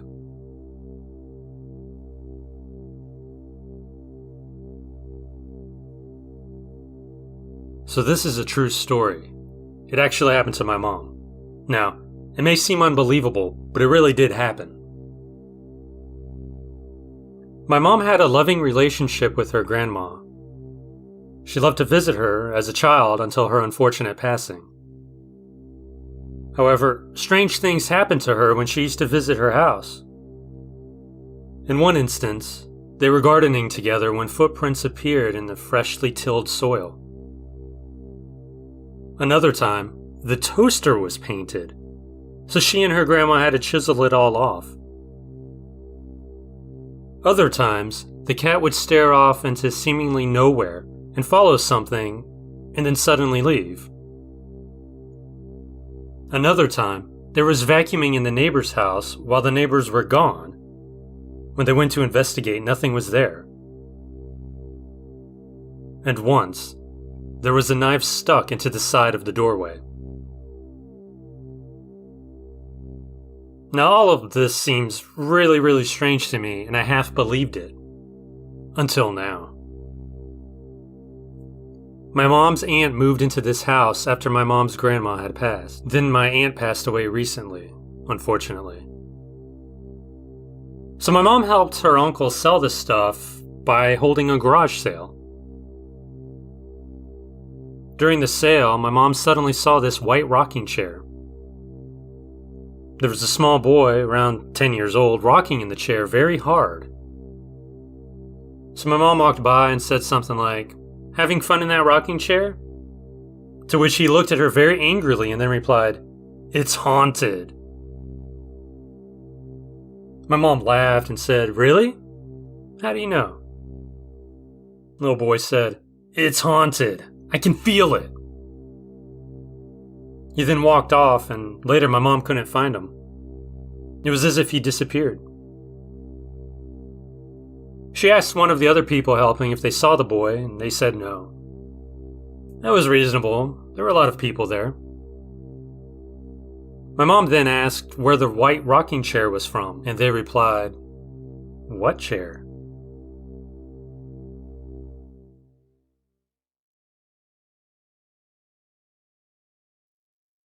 I'm from Atlanta, Georgia. I'm 24 years old, and when I was in first grade, I saw a spirit. At the time, my family and I lived in some apartments in Forest Park, Georgia. These apartments had very nice red carpet in the living rooms. They've been abandoned for a while now, but I often drive by there just to see if I still feel the same terrifying feeling I felt when that night happened. My family consisted of me, my older brother, 2 younger sisters, my mom, and her boyfriend at the time. One night I woke up around 2:30 in the morning because I got thirsty and had to pee. Counterproductive, right? As I stepped into the hallway, I saw who I thought to be my mom's boyfriend sitting on the sofa watching TV. I approached him to ask what he was watching and got no response. So I got closer, said it again, but with a little more authority in my voice, because in my mind, it's very rude to ignore someone talking to you. When I was standing about 2 feet away, I felt off. I noticed that I still couldn't see his face or body, even though the TV was on. I could only see a shadowy silhouette. I froze because the air now felt heavy. The shadow turned towards me. It let out a terrifying scream and flew down the hall towards the hall closet by my mom's room. I stood there in shock for about 20 seconds before I started crying and screaming.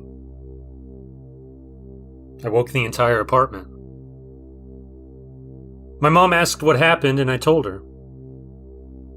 The look in her face wasn't of surprise, but a look that said, "So, you've seen it too." She told me and my siblings that she felt a man standing over her bed at night, breathing on her.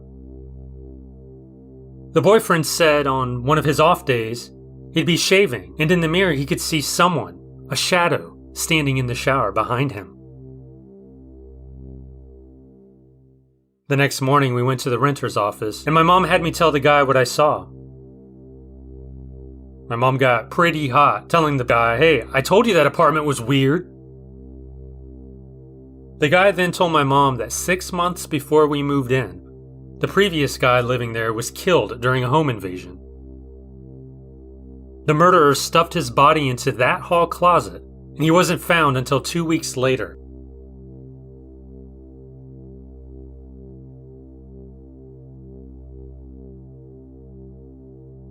We moved into another apartment when I was in 3rd grade.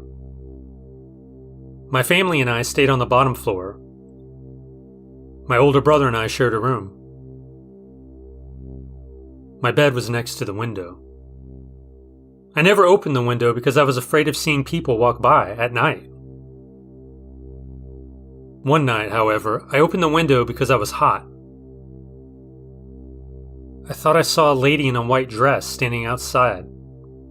But I just wrote it off as me seeing stuff and being paranoid and just being tired. Sometime later, I spent the night at my cousin's apartment. He happened to live in the same apartment building, but he was on the 3rd floor. It was a big sleepover with all my guy cousins, so we did what normal 8 to 11-year-olds did and played video games and other dumb stuff. Once everybody went to bed, that's when it happened. I slept by the window and I opened it because I was on the 3rd floor and there was no balcony. But I saw that same lady in a white dress. Outside.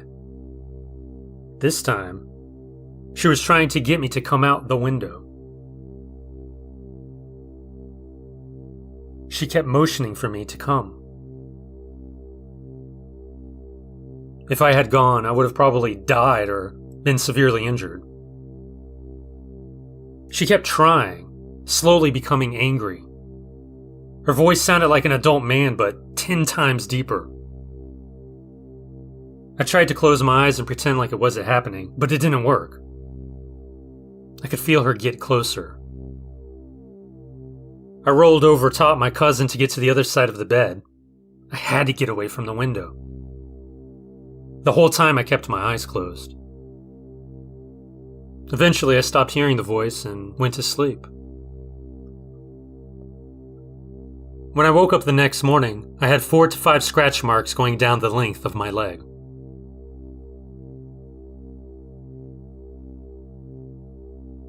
As a kid, I used to live in an old home in the suburbs of Perth, Western Australia. The home was built in 1939, and I believe it was war housing for vets after the Second World War. My parents bought the house in 2000. The original home was at the front of the house, which had small creaky wooden floorboards and high ceilings. It only had about 3 rooms. My room, my sister's room, and a playroom. And this part of the house was where a lot of the activity was centered. A hallway connected the old house to what was originally the backyard, but had been renovated to add a large modern wing onto the existing structure.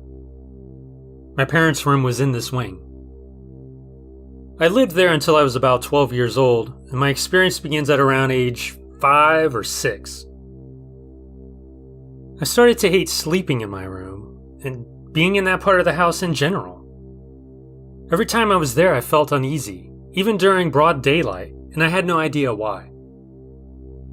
Activity was usually focused in the toy room, the biggest room in that part of the house. Small things like toys moving, going missing, and turning on in the middle of the night when they were switched off hours prior. The first experience I had was when I was around 5. I had a vivid night terror of a dirt-covered black glove reaching out from under my pillow and attempting to grab me.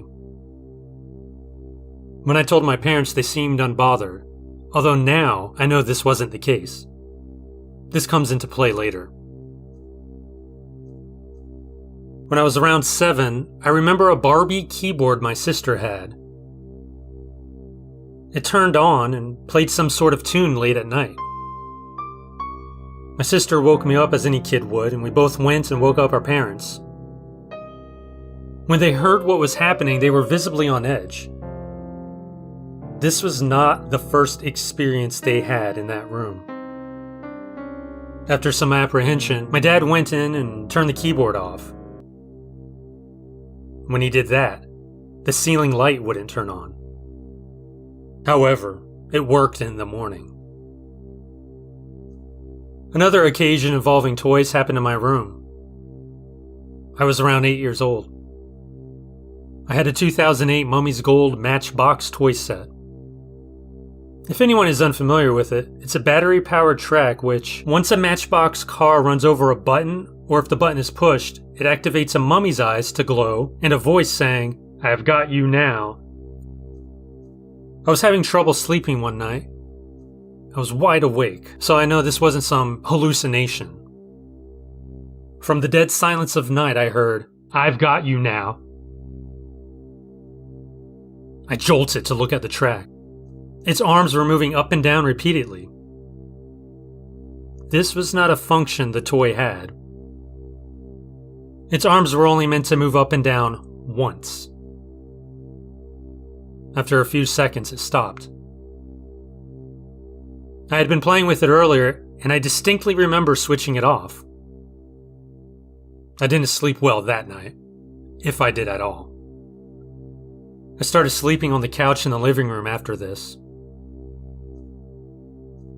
I can recall multiple occasions in which a clock would fall off the wall, no matter where it was placed or what we used to hang it up. It fell off every time. The activity was fairly quiet for the remaining years we lived there. Basic spirit stuff like bangs, scratching noises, a cold breeze when there were no windows or doors open, dogs barking at doorways and corners when there's nothing there. We finally moved out in 2013. It was only years later when my parents told me about their experiences. They're now divorced, and they rarely agree on anything, except what happened in that house. They told me the toy room used to be my sister's room when she was a baby. Baby monitors recording sounds of a lullaby player, which had no batteries in it. Or it'd be put away in a closet, only to mysteriously reattach to the crib again. But by far the most disturbing account is that of a dark figure. Both my parents woke up in the dead of night, only to see a tall, dark figure, around 6 feet tall, wearing a trench coat, standing over them. The figure disappeared after a blink. My parents only saw him once. Just talking about it still makes them feel uneasy. The part that terrifies me is their account of the gloves. The figure over them wore the same gloves, the same black, dirty gloves that I had seen in my night terror as a child.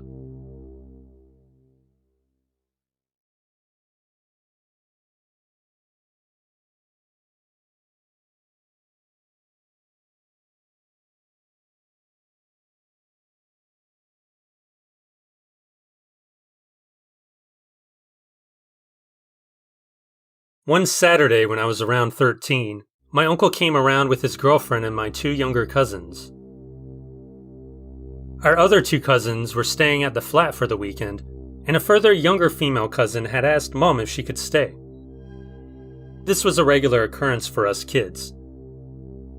The weekends and school holidays were free-for-alls, a constant stream of kids staying at one place or another, making makeshift beds with beanbags and floor cushions, or just crashing out on the floor with sleeping bags. Apart from my 5 cousins and I, my friend Jay was there. He too was at our flat every weekend, and his parents knew he would be okay. So, we all hung out together, had a sandwich and drink, and played on the Sega. Then Mom and my uncle's partner said we should all go for a walk. Everyone thought it was a great idea, so the 10 of us set out. The 3 adults decided that we should go to Donkey Woods, which is a bit of green wildland owned by the council, much like Heathland. As kids, we used to go over a lot in the spring, summer, and autumn on our own or with family. It was reasonably safe and kid-friendly. But still, it felt wild enough to make you feel adventurous and not in West London. We all walked the half-mile down the road from the flats to Donkey Woods, where we walked along the river until we got further into the woods. Eventually, Mom, my uncle, and his partner all sat down to have a cigarette. So, us 7 kids went exploring. As I've mentioned before, we all knew Donkey Woods really well, and were totally at ease and comfortable over there. We weren't expecting anything unusual or creepy at all. For us, it was just another mid-August late Saturday afternoon, and we were just messing around. My cousin T, my friend Jay, and I were all talking when suddenly the other 4 kids came running up. They were all out of breath and looked a little rattled. The 4 of them told us that they had seen something weird in one of the small clearings. They wouldn't tell us what, though. They just told us that we had to see for ourselves. We all thought it was just a major wind-up, but when we got to the clearing, our mood changed quickly. Not to fear, more like a sense of unsettling apprehension. In the middle of the clearing were 3 small tents in a rough triangle. In the middle of the tents was a small, still smoldering fire. Around the edge of the clearing were several small dead birds. The whole scene was very unnatural. I felt a distinct drop in the temperature. It was most likely my imagination, but it was still quite evident. Now, the rough sleepers of the area did use Donkey Woods as a base, but not in that particular place of the woods. It was too close to the main road, and the homeless people avoided harassment and abuse from certain unpleasant individuals by going further into the woods to prevent any of that. The homeless people who lived over in Donkey Woods also didn't use tents. They would make shelters from pieces of wood and plastic sheeting. Donkey Woods is not a place where people go camping recreationally. We felt there was something very strange about the scene in this clearing. I told the 4 younger ones to go and get the adults. While they were gone, me, Jay, and T did not move. T, who was and still is as tough as nails, was completely colorless. You couldn't see her freckles at all. I didn't even move my wheelchair around the area as I normally would have done. I just kept saying, "What the fuck?" When the adults came back with the other kids, they were clearly unnerved by the odd scene as much as we were. It was soon agreed on by everyone that we should leave the clearing and Donkey Woods immediately.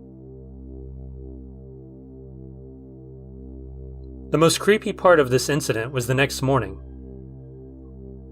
My uncle went to see my other uncle, and together they went over to Donkey Woods to look around more. They went to the clearing, but there was nothing there. Not even marks in the ground from the tent poles. There was no sign of the fire, and there were no dead birds.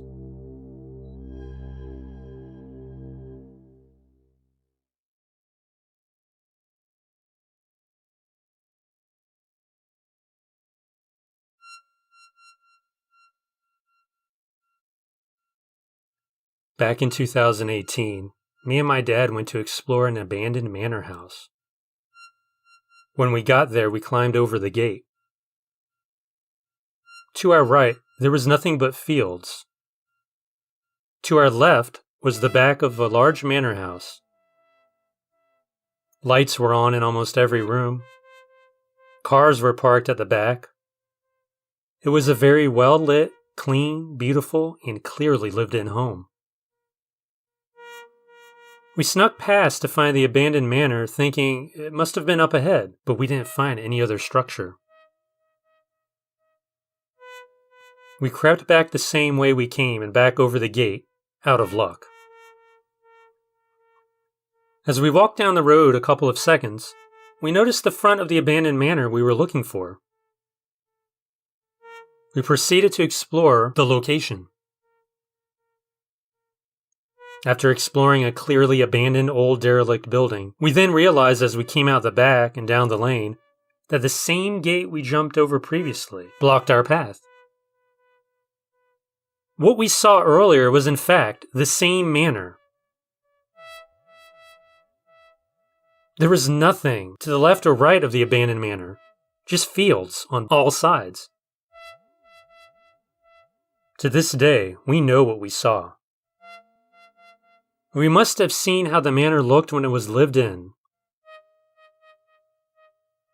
When we went around the front, it was the present-day manor, old and abandoned. This happened all the way back in 2017.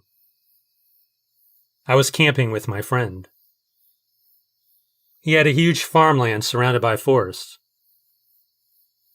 We were outside in front of the farmhouse in a tent. He was asleep, but me, always having insomnia, I was wide awake. All of a sudden, I hear loud, slow footsteps coming from out of the forest, coming over to the direction of the tent. This terrified me because I didn't know what it was. A bear? A deer? A person? No clue. So I was waiting for the footsteps to stop outside the tent. I prepared myself for the absolute worst. The footsteps moved past the tent. After hearing those slow, loud, methodical footsteps come out from the woods and then go past us, curiosity started to eat away at me. When I was a kid, I was stupid. I unzipped the tent and quietly peeked my head out to see if I could see anything. I looked all around the tree line, the house, everywhere. I couldn't find the source of the footsteps. I was just about to put my head back inside when I spotted something that didn't make sense. Behind the farmhouse to the right is the actual farm. And next to this farm, a pole.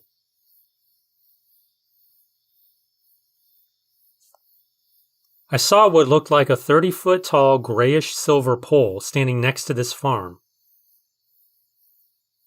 It was shiny, glistening in the moonlight.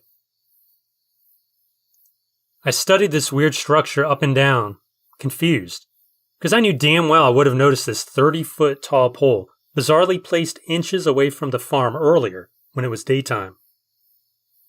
But I didn't. After looking at this strange object really hard, I realized that the pole had arms and legs. They looked like rods, perfectly straight, symmetrical in proportion with its size and stature. It looked so smooth and round. It looked like it was stretched out. I don't know how to explain it. I then realized that it was doing something. It was spinning in a circle, ever so slowly. I was dumbfounded. I had no idea what I could possibly be looking at. All of a sudden, this 30-foot tall, shining, spinning, pole-like humanoid thing took an uncomfortably long step back into the woods, still spinning ever so slowly, still glistening and shining in the moonlight. I had no idea how to react. I was at a complete loss for words. I just kind of went back into the tent and laid on my back until the sun came up. I had no sleep at all. After that day, I never hung out with my friend at that farm again. I don't know what it was. Trick of the eye? A black stick man? Your guess is as good as mine.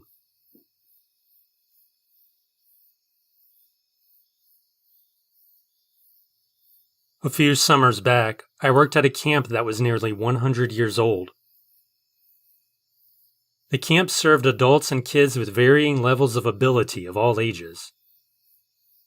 It was really the highlight of many of the campers' lives.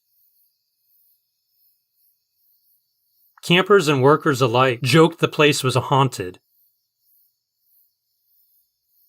I thought it was one of those funny camp legends to mess with the campers and share around the fire. As a camp leader, I had my own room in an old cabin. I shared a bathroom with one other leader who lived on the other separate half of the cabin. One night, I was up late dealing with a camper who was having a meltdown. Around midnight, I had finally gotten her to sleep. I was walking back to my own cabin when thunder roared. I sprinted the rest of the way, and as soon as I hit the door, it started to pour. I realized at that moment that I still had my walkie-talkie on me. Usually, we charged them in the main office at night, but I decided to not run to the storm, so I turned the walkie-talkie off and set it on my dresser. Shortly after that, I went to bed. I awoke at around 3 a.m. to what felt like someone poking my leg. I was really confused by the sensation. I opened my eyes and looked down at my leg under the sheet where I had felt the poke. I saw nothing. I tried to go back to sleep, but a few seconds later I felt it more aggressively and on a larger scale, as if a whole hand had wrapped around my calf. I sat up in fear. As I sat up, my walkie-talkie across the room lit up and beeped. Something that could only happen if someone physically turned the side dial and pressed a button. The walkie-talkie stayed on. I was paralyzed with fear. Eventually, I got up and turned it back off and turned on the room's lights. I checked, and no one was in my room or under my bed or in my closet. There were no objects that could have caused the poking. To this day, it still makes me feel tight-chested thinking about it.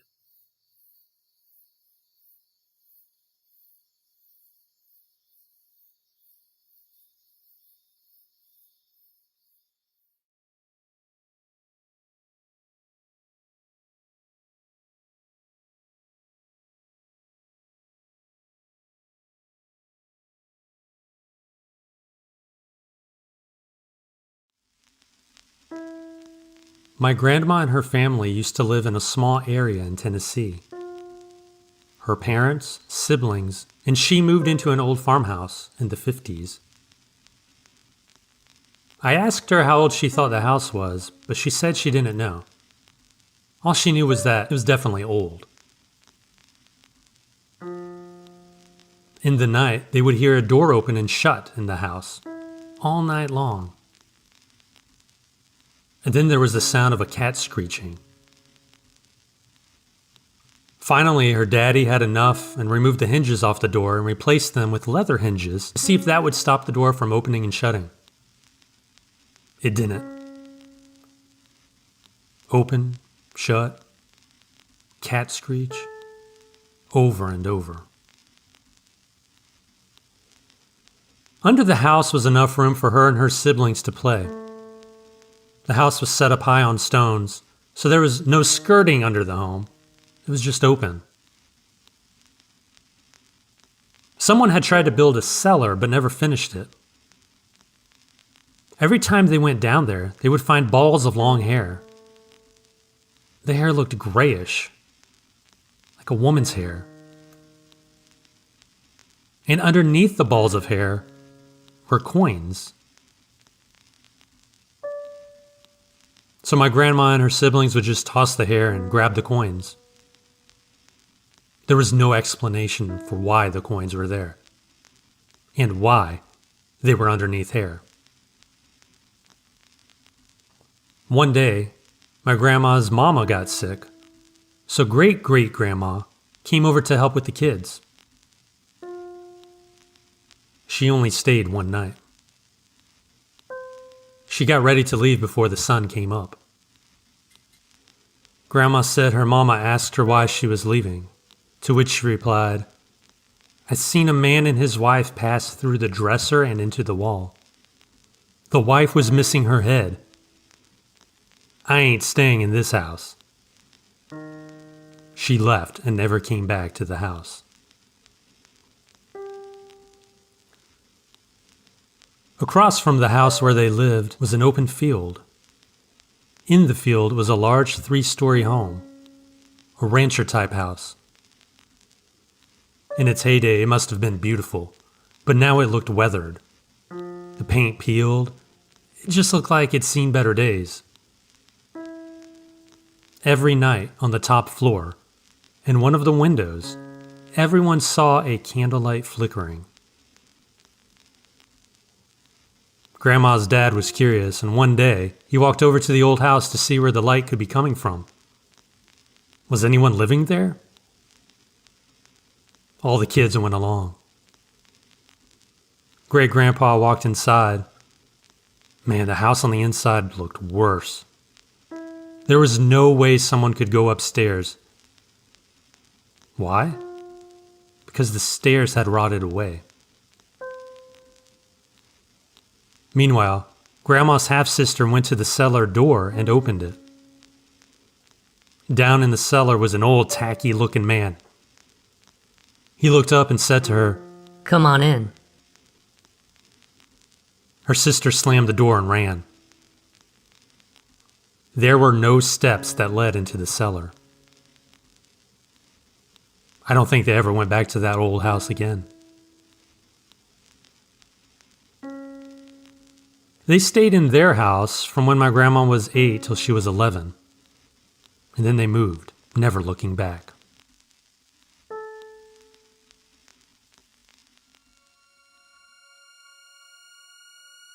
We moved in this home around 2000.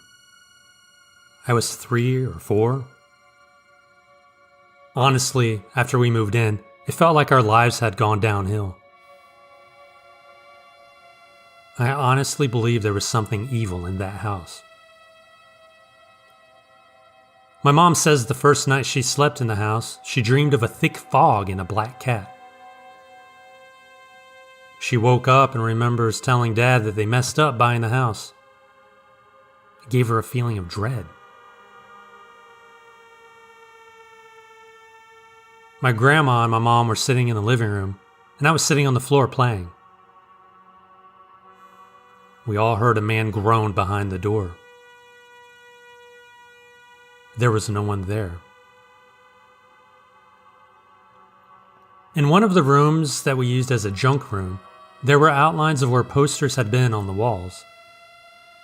So the space was white where the poster had been, but the rest of the walls had a yellow tinge. I guess somebody there smoked. Where our back door was, back where our washer and dryer would be in our utility room, there were tiny scratches on the bottom of the door. Like cat scratches. My parents' bedroom door had the same thing at the bottom.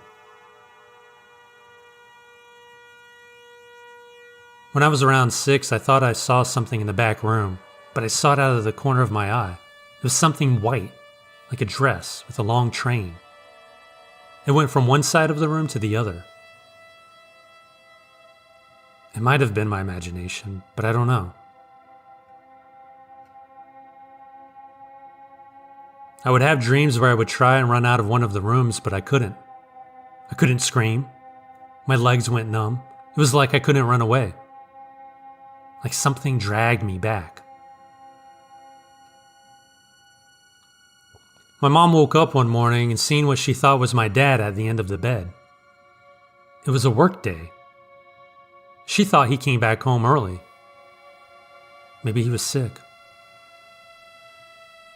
The man had red hair, like my dad, and wore a blue workman's uniform. When she cleared her eyes, the man was gone. My grandma and grandpa stayed with us in the house. My grandpa was on hospice, so my mom helped give him medication. My grandma had a dream where she saw the man with red hair in the bathroom. He looked at the mirror over the sink. My grandpa was scared for the lights to be turned off. During this time, my parents would argue, like all the time. Anyone who stayed in the house, it was like the tension was so thick you could cut it with a knife. I was having problems of my own. I was depressed almost all the time. I always felt like I was being watched. Like there was always something just watching me. I'd look behind my shoulder and of course there would be nothing. My grandma felt one time something got into bed with her.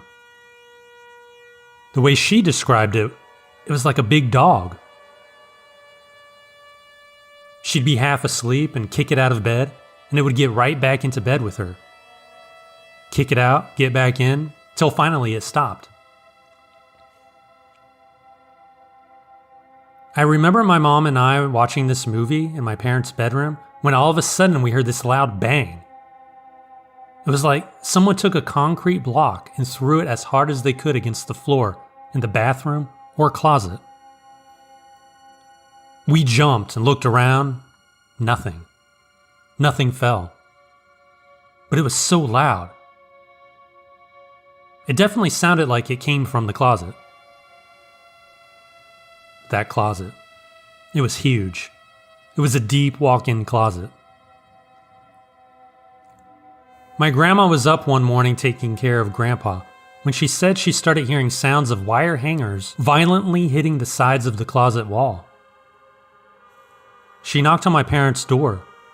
She thought my mom had gotten into a fight with my dad and was packing his stuff or hers and was jerking clothes off the hangers, letting them hit the closet walls. My grandma found out that my parents were still sound asleep. My mom sat on the couch one day and felt something furry rub up against her leg, like a cat. But there wasn't a cat there. This happened twice.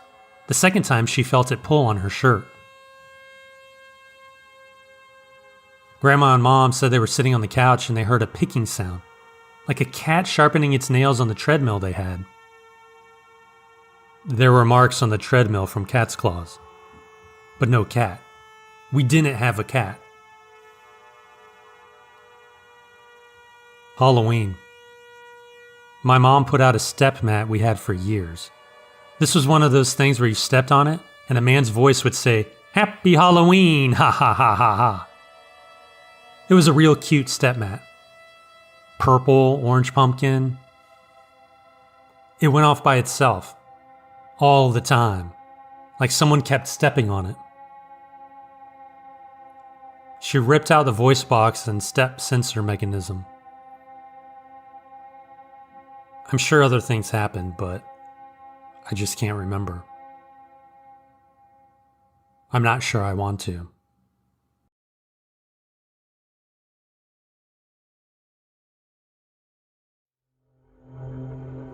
When I was 9 years old, I went to a sleepaway camp for the summer. The camp itself was massive and very isolated. The kids were separated into age groups and gender. Each group slept in a different camp area inside wood cabins. My group's cabin was right off the main road of the camp, allowing easy access for cars to come into our area. My story happened one night when I woke up and needed to pee. My cabin did not have a bathroom, so I had to walk down this road to the bathhouse, which was right next to the entrance where cars could come in. When I left the cabin, I saw there was a white pickup truck in front of the bathhouse with its headlights on. I found it strange, but it got stranger when I got closer to the truck. Nobody was inside. I figured that the driver would be inside the bathhouse, but when I got inside there, nobody. I was starting to get spooked, so I did my thing as fast as I could. When I left the bathhouse, the truck was gone. There was no sign it was even there. I was shocked. The truck was close enough to the bathhouse, I would have heard it. I ran back up the hill to my cabin and just sat in bed for the rest of the night. I couldn't sleep. When the sun came up, I went back outside to check the area where the truck had been. There weren't even track marks. Impossible. The ground was muddy. To this day, I still don't know what happened. Was the truck really there or not?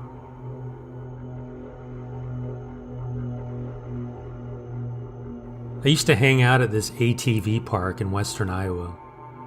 The park was mostly thick wooded trails. My friends and I had permission to camp there next to a river, under the condition that we always left with more trash than we came with. Our campsite was about 1 mile from the parking lot. The parking lot was gated off with a 6-foot fence and motorized steel gate blocking the entrance. There's no way in the park if you're outside, and there's no way out if you're inside once that gate is locked. I mean, you could climb the fence, but what would be the point? So this night, my friends and I decided to hike back to our cars to grab some supplies. We came in view of the lot, which is about 300 yards, and we could see taillights in the parking lot. I texted the park ranger, asked him if he was there or if he knew somebody was there. He didn't reply. I mean, it was so late, he was probably asleep. We then thought maybe it's the police. As we got closer, the vehicle looked like an old 1970s style 4-door car. Now we're really confused. It's not a cop car, it's not the park ranger. The gate is locked, we can see it locked from this distance. How did this car get inside? The car sped off and drove clean through the closed steel gate. It didn't make a noise. It simply disappeared. My heart pounded out of my chest. We always felt that the park was haunted. We'd always see shadow figures off in the distance, but as we approached them, they would disappear. But this phantom car? We tried to debunk it, but we could never come up with a logical explanation.